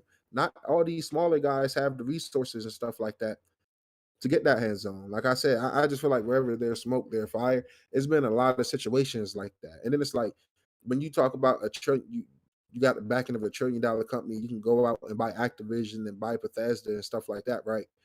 I can't feel bad for you letting a company that's worth a percent, a small piece of what you're worth, out money hat you in games, whether it's Stellar Blade, Rise of Ronin. I mean, when you can't go out and acquire these big publishers like Xbox can, you have to do something. So not necessarily saying I agree with the money hat thing. I'm just like, it gets to a point where it's like, can you not match whatever Sony is offering these guys? Do you not think getting the games on your platform is as important? You know, uh, Yeah. it's like I don't know. Like even with the Silent Hill 2, that's remake. That's one of the reasons I went and bought a PS5. It's like, what can and you not match whatever they're paying? Black Myth Mhm. Wukong, they prioritized the PS5 first also. Yeah. So it's like I don't know, Like, and I don't know. So honestly, go ahead. oh, go on, Bob. I No, was no. gonna move us into the next topic. Sure, let's go. No need to drag about it I for have. that I long. mean, so a lot of rumblings on. I've seen a lot of photoshops, and I've seen a lot of pictures of Spider-Man and Horizon and Returnal and Xbox cases and whatnot. And at first I was like, "Oh, this is just bullshit." And then the more I think about it, I'm like, "Well, if a company doesn't see another company as a threat, really, but their games that they put out 7 years ago aren't selling anymore, they could quickly sell multiple millions of copies to the other player base because I don't know an Xbox guy who doesn't want to play Spider-Man or doesn't want to see what all the hype is about God of War or what all the overhype is about Horizon. Because I mean, let's be honest, I played it and I was like, I could see its appeal. The story really grabbed me because at first I didn't know what was going on. Then I was like, hold on, we're in the future. And this lab is from the past, and this led to what we got now, and the machines and everything. So the lore kind of got me, but the gameplay was so repetitive, and I don't know. I'm to the point right now where, yeah, really old games, I do think PlayStation could stand, their studios could stand to make a lot of money selling games to the other platform. And so, PlayStation games on Xbox, I mean, I don't know. I mean, it could be a way for the I, publishers to make a lot, the developers to make a lot of money. never say Oh never, yeah, right? Never say yes. never, but I don't think it's happening. It's not gonna happen. If it was gonna happen, I think they would have gave Xbox at the bare minimum the Horizon Lego game. I think when you got games that really needs a community, then it really honestly makes so much sense. It's like you're doing yourself a disservice if you don't. Helldivers 2 have a community. They need a community. That community can grow whatever platform it goes to, whether it goes to the Switch or where it goes to Xbox. It makes sense. For your single player games, it don't make sense. And I said that for Xbox for a moment when they first like even with games like Starfield not being there, if they don't ever put it on PlayStation, even though I have a PlayStation 5 Pro, I would double dip and love to play it. But I would respect them if they don't. Because now you have something that is near and dear to my heart that is attached to your hardware that I can only get there. When you get to naming the prices that these devs, I mean not devs, but these companies is, you mentioned the 700 and the 800 for the X, you're asking us a big commitment, even with the Nintendo Switch, with the price. You're asking a big commitment. The least you can do is give us an incentive and something that's unique to your platform. Now, if it goes somewhere else later down the line, okay, that if it goes to PC, I feel like it makes sense. The reason I don't see PlayStation really giving it to Xbox is because do they really need to? The PlayStation 5 generation is already the most profitable generation ever. It's more profitable than every other generation combined. The I feel personally once the GTA 6 drop, they will surpass the PS4 and lifetime sales within the same time frame, whatever we're at that time. They dropped the Pro console that's going to get a improvement update next year. They got the ball rolling. So do you necessarily need to go to the lowest tier, especially when Xbox is already teetering into becoming a PC hybrid? I don't necessarily think you should, even with Nintendo. It can kind of sound hypocritical, but like I said, certain things I feel like make sense. The thing is with Xbox, your core was built off multiplayer games. The Gears, the Forza, and the Halos. Yeah, And but for okay, those make so sense to go because they need the Like community. no, You know, like so narrow. Here's the thing, narrow. Like we are talking about. I don't think that Sony is going to get to the points where they're going to put their PlayStation studios like outside Bungie, outside MLB, just like every other PlayStation Studios title on Xbox. But I do think that yes, even if the PlayStation 5 generation is the most profitable one, even if they sold the most amount of consoles, they still want more. what else?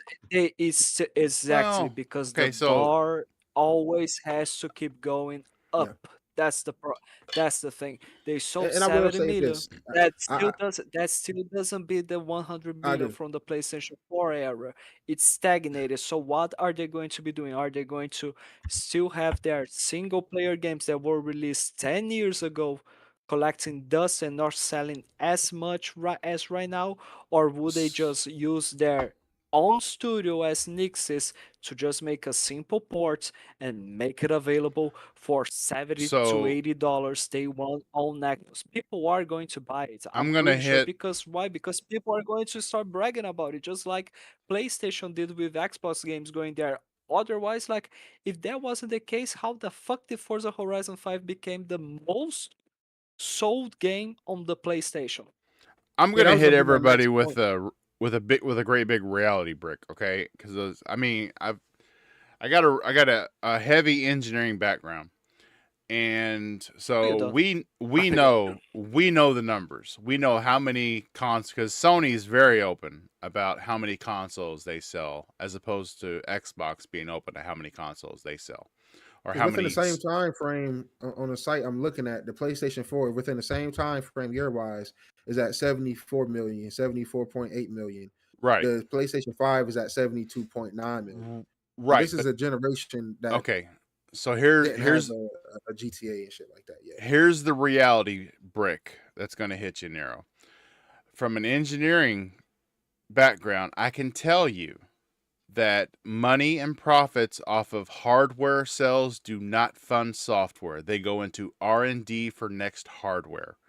And we've already heard before he headed out Jim Ryan saying that if they lost Call of Duty, they would not have enough money to develop games.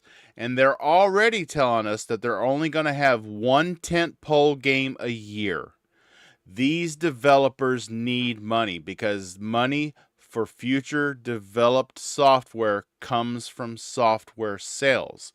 And we know for a fact that there are 75 million PS5s out there in the wild, be it pro or base.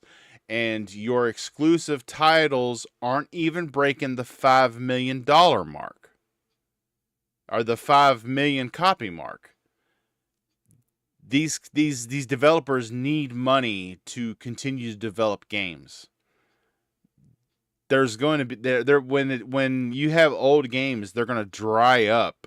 People are not buying the original Horizon anymore because people already had it on the PS4 and they're upgrading from one console to the other. I said this on Destin Legary. I said this, sent a super chat in on his podcast the other day. Microsoft and Sony, they're fighting over the same 200 to 250 million console gamers. These same console gamers, they're fighting over these console gamers every generation. It's not growing. If anything, it's declining because we're getting older and we're dying, to be honest. PC and mobile gaming are Yeah, getting more traction that's than why ever. you see this pivot from Microsoft to offer access to PC storefronts because there's 1.75 billion PC gamers. There's 6 times as many console gamers on PC. But I digress. I'm going down a rabbit hole that I don't really want to get into. But what I'm saying is, yes, you're selling a whole lot of consoles, but that money's not funding your development studios. They sell a lot of PS Plus subscriptions too. You know, just the same way Game Pass got revenue coming in monthly. I think that's because like they all say monthly active users, MAUs is the main thing that PlayStation and Xbox is going for. They're just doing it in different ways. Xbox is getting monthly active users by going more than just on your screen. They more heavy on PC, teaming up with things, TVs, stuff like that. PlayStation is still focused on monthly active users. They're just doing it the traditional way. Like I agree. Consoles are stagnant. They're fighting over the same people. But I just feel like this generation was kind of delayed. It was a lot of mistakes made, especially with the Jim Ryan leadership. You got Xbox leadership making mistakes and hassles. You had the COVID situation. And even with all that being said, the lack of games, even with them only having one game a year, stuff like that, you're less than 2 million units behind Yeah. the I mean, PlayStation 4 within the same time frame. right. And the only reason I keep bringing that up is because I think GTA 6 GTA 6 is going to do something that sells consoles everywhere. Because College Football 25 last year was the first next gen only sports game, and that's moved the most Series S in its lifetime since the launch. People was buying these games in the drove. So as much as this gen has been questionable stuff, it has been a lot of cross gen and stuff like that. So it's like even with sports games, this is the first Madden this year that's not on last gen consoles. Let's see how that play out. The only thing, like I said, that stings for Xbox right now is they jumped their price up with the tariffs quick. I wish if they could have held with the Series S low at what it was and you kept that most affordable next gen console, because people is going to want to play these Maddens. If 2K is only next gen, that's game changing. When GTA 6 come next year, that's game changing. Even though Xbox and PlayStation, they don't. You can say Xbox been putting out more games. I agree. PlayStation has had a lower output, but you argue quality over quantity. We can you can look at it how you want, but every year PlayStation pretty much definitely got a game of the year contender. Whether it's your game of the year or not, you can say that. But on a grand scheme of things, they put out really good games. Now the sales might not match that. I think personally, Astrobot is one of my favorite games from PlayStation this gen. But do the sales reflect it? You know what I'm saying? Especially when it first launched right away. But I think a lot of people don't account like games can tend to sell over time. Yeah. I think that day one, how much a game sell day one is just console war leftovers from the war. You know what I'm saying? Hey, my game's Halo sold 10 million in this year, or God of War sold. The game sell how the demand for them are. Like a lot of people were saying that the charts just came out. Death Stranding 2 was #2 selling game on PlayStation. I think in US. I don't know if it was like just worldwide, but I know in certain regions and stuff like that. For them, So that's good. oh And shoot, if you what was and it? if you managing your budgets with these games, it's like, yes, we know games is not selling well crazily on PlayStation or Xbox, but if you manage and budget your games well to the fact where you're not overly spending on these games, man, it's like you can see a profit. Oh Like the yeah. Kojima didn't break the bank with building Death Oh Stranding because no, that's a unique Kojima game. You know what I'm Kojima saying? still The main, had the main, I mean, Kojima still had money to buy the rights of Death Stranding from Sony. He still had the money from. I mean, he didn't spend all that on development. And I'm gonna be I honest, mean, one, that's why I don't think Sony is the big monster devil that everybody makes them seem, even though they do have their flaws, because they sold their Death Stranding rights back to Kojima. That's how it went to PlayStation. I mean, to Xbox anyway. If they was on some bullshit, they could have said, "Nah, we're gonna keep the rights to this. This is part of our identity, and this, that, and the third." But Kojima made a gem. They had it for years, and he wanted the rights, so they sold him the rights. They It still actually, helped fund Death Stranding 2. And if they want it for a 4 year time exclusive, he still own the rights. So when he's ready for it to right. come to PC and Xbox, it can come next year. It can come sooner because he owns the rights. I'm like, that's kind of some I wouldn't say pro consumer, but that's some pro dev shit. It You know was what I'm saying? actually When on you don't, PC Game Pass before he owned the rights. It was on PC Game Pass for 6 months before it came to console. And it was when it came to console the day after he got the rights Mhm. to it. But I was going to It's a great touch on game, man. Oh yeah. I mean, I'm not I When used it to came to knock it. Xbox, I did a giveaway, man. I gave fucking 3 giveaways for that shit because the thing with me is I that's didn't get a awesome. PlayStation 5 Yeah. until like for real, Fate. I didn't get a PlayStation 5 until October. I waited for the Pro because I like, it's people could say it was console war, and I did use I don't call it console war. I used to console troll. Like I would joke, I would throw jabs and stuff like that, right? But I had legit reasons for not getting a PS5 right out the gate. You had less storage for one. What Ish. 600 usable terabytes. It was the uglier console, in my humble opinion. Now the Slim and Pro is sexy. I'll be honest; these are very sexy, sleek consoles. My Pro look very sexy next to my sexy Series X with the Starfield wrap. Oh yeah, I But love it my was ugly. Starfield wrap, dude. I love how You on the know, side of the side of the Starfield wrap they've got outlined and labeled like the internal components of the console. I love that shit. beautiful, man. I love it, man. But they beautiful consoles. But PlayStation 5, it had no 1440p support out of the box. And as somebody that liked to use gaming monitors and wanted the feature proof with a better gaming monitor to 1080p, I'm like, out of the box, that's kind of ass. The Series X do it. The FPS boost, and the Xbox wasn't charging you for $10 upgrades and shit like that. So it was a lot of things Xbox did really well. And that's why it's frustrating because the vision Xbox sold me on day one with the Series X isn't the vision they're trying to sell me on today. And I get that. You have to pivot, you have to change things, but I think they had a good setup. I will tell I think they had you. a good setup to start, and Honestly, they fumbled along the honestly, way. honestly, to me, what matters the most is like I'm getting more games. I'm getting games more than ever, honestly. So like Mhm. I'm still, I think I am way more Yeah. content with that, and like knowing that even though, oh yeah, like for example, if we are talking about the exclusivity terms, I think I am way more okayish with like being capable of having way more games available when with a way more affordable price through Game Pass and buy the game later when it's on sale, because yes, I do buy the games even though they are on So Game Mhm. Pass, but I Oh yeah, buy them when definitely. they have a really nice discount. Mhm.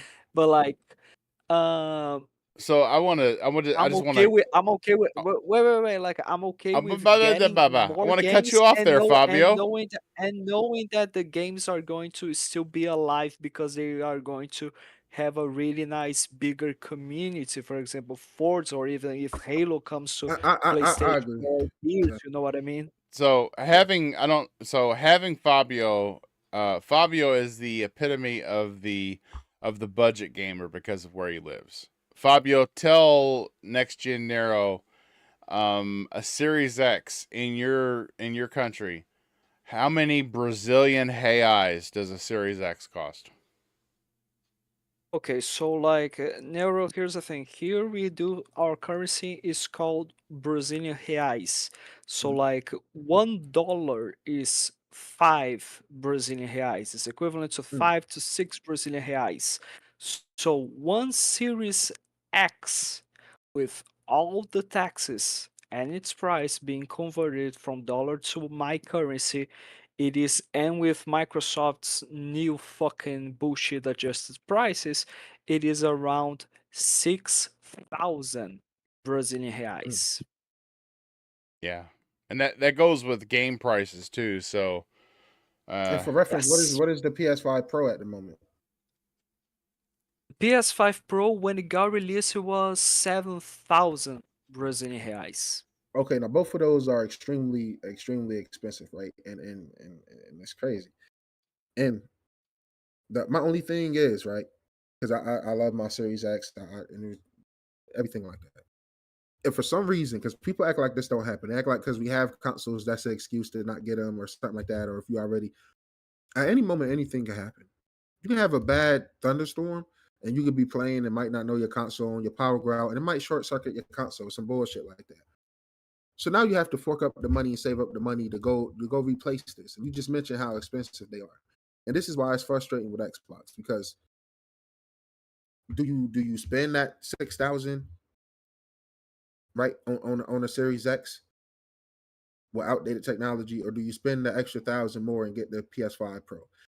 Now you can argue about how it's still the same CPU and how it's not that much of a next gen. I mean, not next gen, but power jump this, that, and the third. But the reality of the fact is, if we're speaking strictly console, the Switch 2 and the PlayStation 5 Pro are the only consoles on the market today with new technology in it. correct. But in his in DLS is a his new technology. in Mhm. his region though, he's gonna buy the Xbox because Game Pass is a no brainer for him because Oh yeah, that's still a It's a great month, deal over there, right? his games are five like times more expensive too. Yeah, yeah. You're like right from that 7 perspective. Yeah.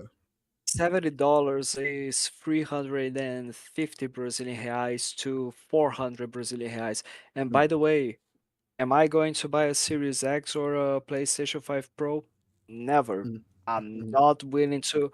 When they announced their prices, I said I'm not going to mhm, contribute to giving numbers to them and like Yeah. putting saying that, oh yeah, put mhm. 5,000 reais consoles in Brazil, Yeah. guys. This is going to be Yeah. totally good. It's going to work. Fabio is our And leave it at resident many. toaster user. I am a user. I am a Series S user, and I am proud of it. I love these little beasts, Look, first of and all, I'm hold up, proud man. of, See, I'm sorry, and I man. am. You about trigger me saying the Series S, bro. I love that fucking console. Let me start there because that is the first next gen console I was able to buy day one for myself because I upgraded to my Series X about probably 6 to 7 months later. I was able to get a trade in and sell my S to a homie and get the X. That console is the first console as a console gamer I experienced 120 FPS on a game on, and that was with the Metro games. I don't know if you played Metro Redux 2033 and Metro Last Light. Hmm. If you Hmm. haven't, yeah, those games run at 120 FPS on the Series S. So that's my baby right there.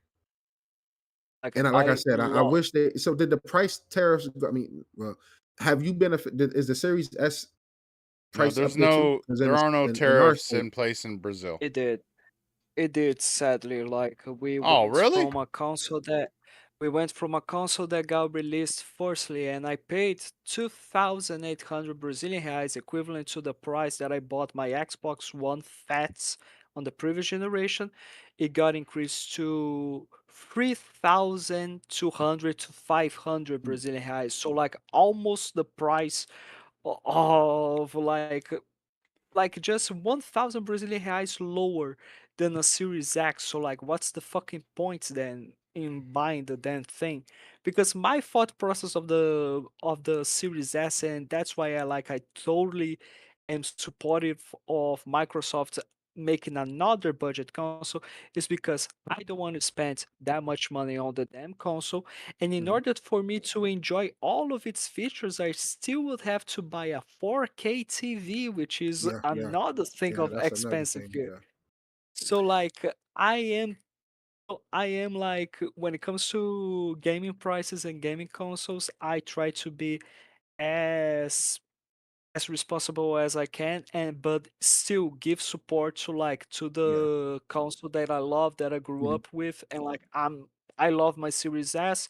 I Yeah. don't think I think that all the complaining about saying that it is fucking with this generation, I think that's all bullshit console warring, Yeah. and I think that this beast is like developers need to give more time into optimizing for this little guy because there are many games that do wonders with it. It's amazing, honestly. And this is random, just a reply to one of the comments, right? Like you say, the PlayStation 5 Pro don't got Game Pass, which I 100% agree with.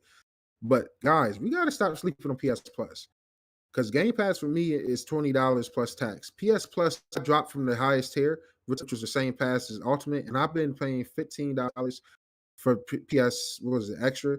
And that is $16 after taxes. So I'm paying less for Game Pass, and I have a Pro, right? So for that, I just got Banishers. That's a pro enhanced game. You got Diablo 4 pro enhanced game. You got Cyberpunk that just got the frames unlocked. So it's not officially pro enhanced, but it's damn near pro enhanced. You got Stalker Trilogy. It's not. You're never going to beat the value of Game Pass because Game Pass is one of a kind. But PlayStation Plus is still a really good freaking subscription. I don't think people give Yeah, that for sure. enough credit, and they have a lot of subscriptions. They got a lot of PS Plus memberships and PS memberships in general. You have Hogwarts, you got Prince of Persia, you have the Ubisoft Classic things in there. So the only reason I'm bringing this up is because I never had PS Plus in my life until this gen. The Hmm. PS3 online was free. The PS4 online, I use my PS4 Pro for mostly the single player games, Death Stranding, Last of Us, Horizon, God of Wars. But the games I did play that was multiplayer was free to play, like an Apex Legends, or if I wanted to check out Fortnite. So I didn't even Oh, need that's Game what I Pass wanted to really until touch this on. gen. That's what I wanted to touch on. So you said earlier that Microsoft focused on multiplayer. Actually, they didn't. At Microsoft, Xbox really they did a really good job, and they've always done a really good job with their tentpole franchises really being as cut down the middle as you can consider it. I mean, because Halo, yes, we all know Halo multiplayer is massive, but Halo campaign was just as massive. And Gears campaign was just as massive as them. They've always been really good at giving you just as much multiplayer as they do giving you single player content.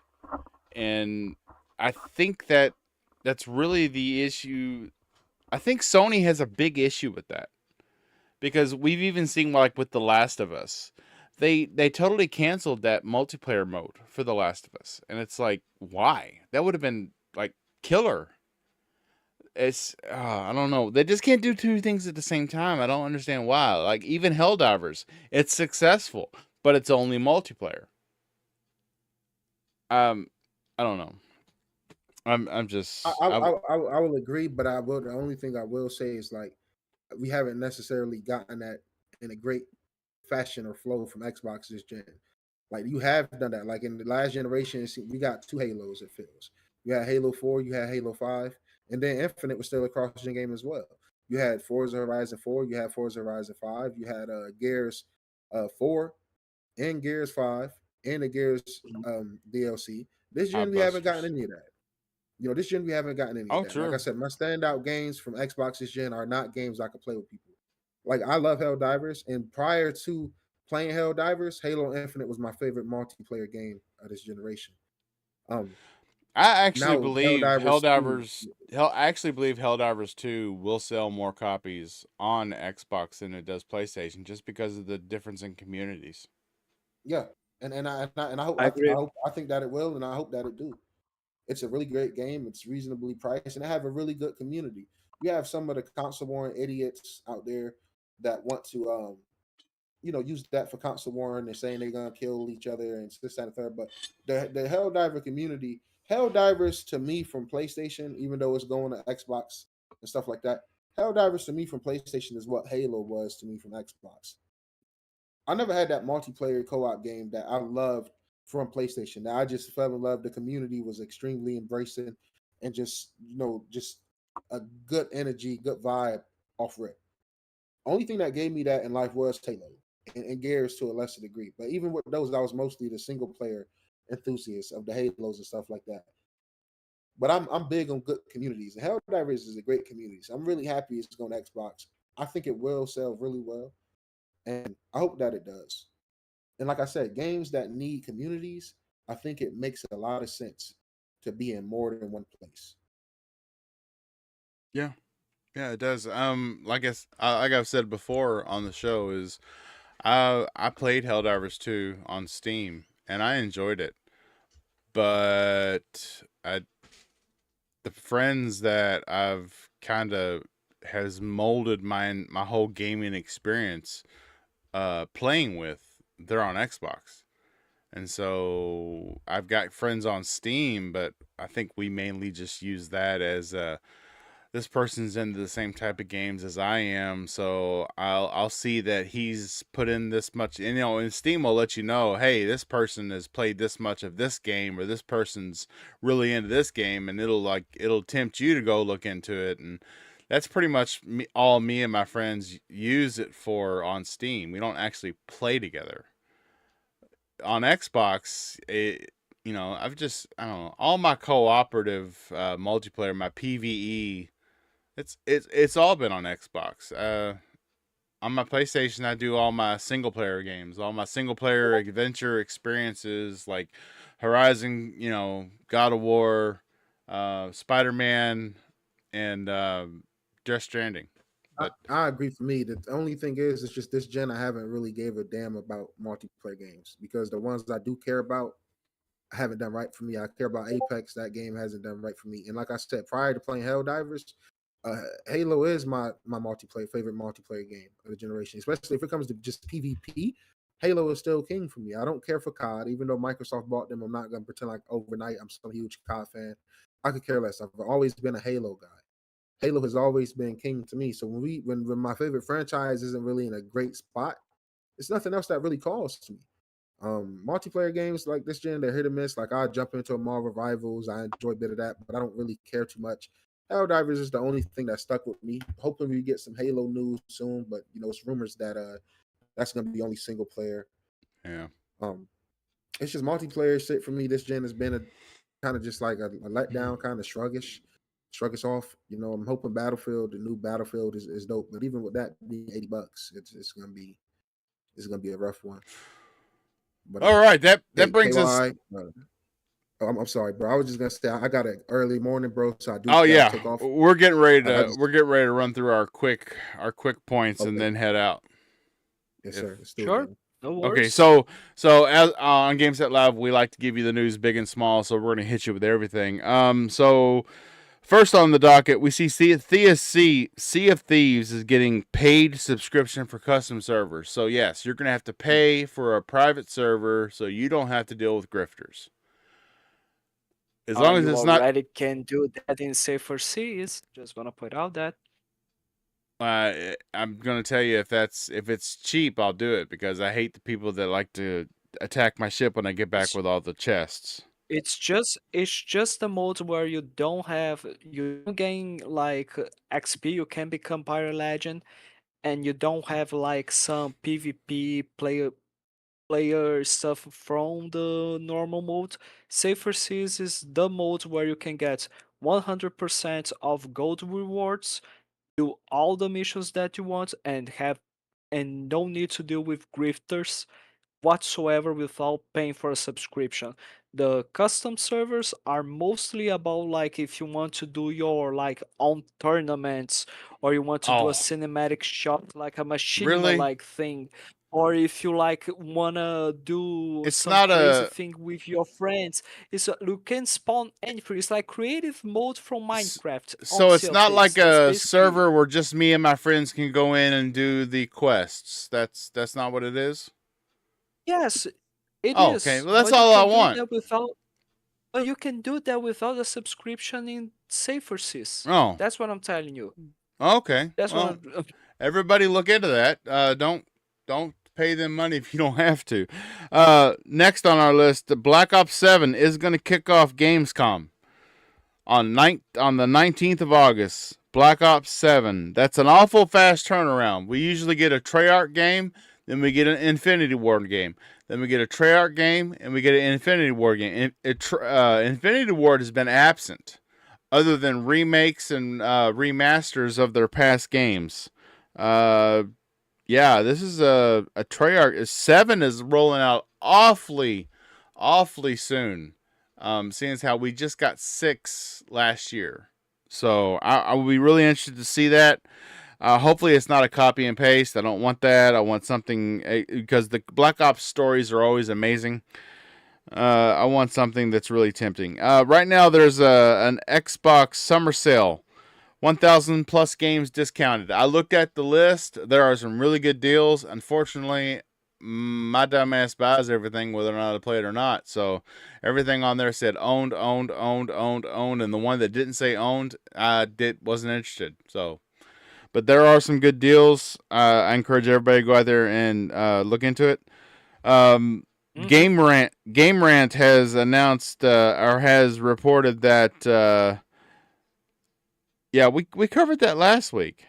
Wow, am I covering stuff that we've already covered? Apparently. Okay. As you can see, Nero, like we are very professional. What can you think of a Cleveland Browns fan? Shut up. Okay, so this is new. A Contraband is still in the works. There's a job listing that has revealed a new spot for a Contraband developer. Yes, so that should make some of you out there that are wanting Contraband. It should make you very happy. Obviously, I haven't seen enough of the game to get me hyped, but you know, You haven't seen the game at all. You just saw a fucking logo. yes, That's we the most no, we important saw a car chase. Let's be honest, we saw a car chase. a CG car chase. Nice. Awesome. We are doing Okay, so well. 5 years after it was announced, it's finally go time for Netflix's live action Assassin's Creed adaptation. Netflix, please don't fuck this up. Please. Fallout cannot be the only good game adaptation we got. We need another one, please. Even season 2 of The Witcher was disappointing. Off the rails. Xbox console exclusive Exomecha has finally has a new release window. Isn't that out? Yeah, it is out, I think. Well, me check this. there's a Kickstarter campaign and pricing details. This was posted on just the 17th of July. Let me check here. Come Well, on. while you're checking that. So Remedy has said that the FBC Firebreak is just a start for these types of games across their broad universe of storytelling. No, it's not available yet. This gets me pumped up because the only part of Firebreak that I really liked was the post-it note level. The post-it note level was amazing. That was fucking hilarious. And I really hope they delve into. They don't keep it just in the control part of the universe. I want to see something Alan Wake 2 that's really cool. And From Software reportedly in advanced development for an unannounced project. It's yet to be announced, which could be out as early as next year. FromSoft. Wow. That'll be impressive. I'm looking forward to that. Ubisoft confirms it's working on a new Ghost Recon game. And it's first person too. How long has it been since we got a first person Recon game? Holy shit. Wait. Yeah. No. There What? was no teaser. There was no announcement. What do you mean? Did they just let that slip? And like, did they fuck up with the surprise? Well, just Ubisoft. yeah. Ubisoft. Stay tuned. That was covered by PC Gamer. So when PC Gamer breaks it, and VGC and Pure Xbox and other outlets don't. When a PC outlet breaks it, it could be a PC first-person shooter, but I hope it's not. I hope it's across all platforms. VGC has leaked Battlefield pick, confirms full name and reveal event later this month. Ooh. God, please be. Oh, Please okay. be better than COD. The only Please the don't fuck only this up. the only little news that I'm really interested in telling y'all is that if you have not seen the Clive Barker's Hellraiser's Revival trailer, go and watch it now. This game looks freaking wicked. I'm telling you. I watched this trailer the other day and I was like, this is too freaky to be a game. This has got to be another movie. No, it's a game. And it's crazy. It's wild. Go out. Watch it right now. Right after the show. Watch it. Yeah. Last thing on the list, Splitgate 2 unlaunched, Splitgate 1 shut down. So without Splitgate 2 coming out, Splitgate 1 has shut down. Developer 1047 Games confirms that Splitgate 2 will be unlaunched and heading back into a beta, and Splitgate 1 will be shut down. So if you're a Splitgate fan, want. On that note, we have been live for 2 hours and 1 minute on the mark. We're going to do our outros and get everybody out of here and in bed, hopefully. Mr. Fabio Amorin, sir, tell everybody where they can find you. Yo. Well, you can find me not just here on the Game Cell Live podcast. You can find me also on the XPN Network YouTube channel where we do live streams. We try to do news videos. We are gonna try to bring back some sort of podcast somehow, which yeah. Mr. KY Bob is also a member of it. I'm just waiting for we'll people get an to answer episode me. when Who hell wants to be freezes part of the over. panel? Yeah, probably. We also do game reviews and do news at the XPN Network website. Not just that, you can find me on Twitter as FPOMorine97 and you can find me on Xbox as BuffonLizard8. Thank you very much, Bob. Yes. He loved the name Bouffant Lizard 8 so much, he didn't change it. Although he did get one free gamertag change with his profile, he has yet to use it. We've given him recommendations. He hasn't accepted any of them. Our guest, NextGenNero. Did I get a free one? Yes, you do. You get one free change if you don't like it. You didn't know that? I don't want. I've been doing that since forever. I've been having Buffon Lizard 8 on Xbox since forever. Why the fuck am I going to change it? Yeah, I wouldn't change it either. We all know you as Bouffant Lizard 8. Still don't know what a Bouffant Lizard is. It is catchy. NextGenNero, our guest NextGenNero. Sir, please tell everybody where they can find you at. You can find me every Saturday on Game Pass Daily, is the name of the YouTube channel. Aim Down Sights podcast with my co-hosts Lyric and Red Dead Panda. You can find me there doing gaming reviews. I'll try to review games on my own time. All type of games, Game Pass games, pro games. It don't matter. I just like games. I like giving my opinion on them. And you can also find my personal channel reviews and stuff like that. NextGenNero, all platforms, on Twitter, on Blue Sky. I'm trying to be a little more active on there as well. And yeah, it's been a pleasure, man.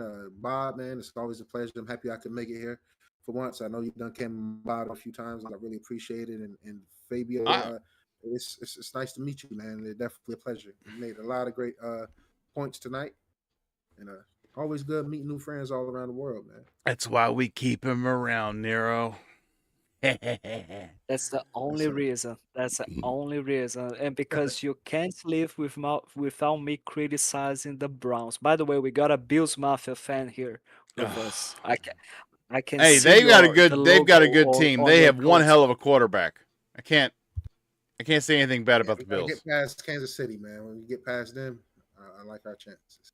I mean, so we got a Browns, a Bills, and a Vikings fan here. Okay, this is crazy. Fair enough. Yeah, it's crazy. So, before we head out, here comes the line, and Bushido's not here to fuck it up tonight either. He always says something really crazy in the middle of it. But as I leave our audience every week, I will leave you the same way again. Please, gamers, get outside, touch some grass, hug somebody you love, but still game on, baby. We'll see y'all next week. We out.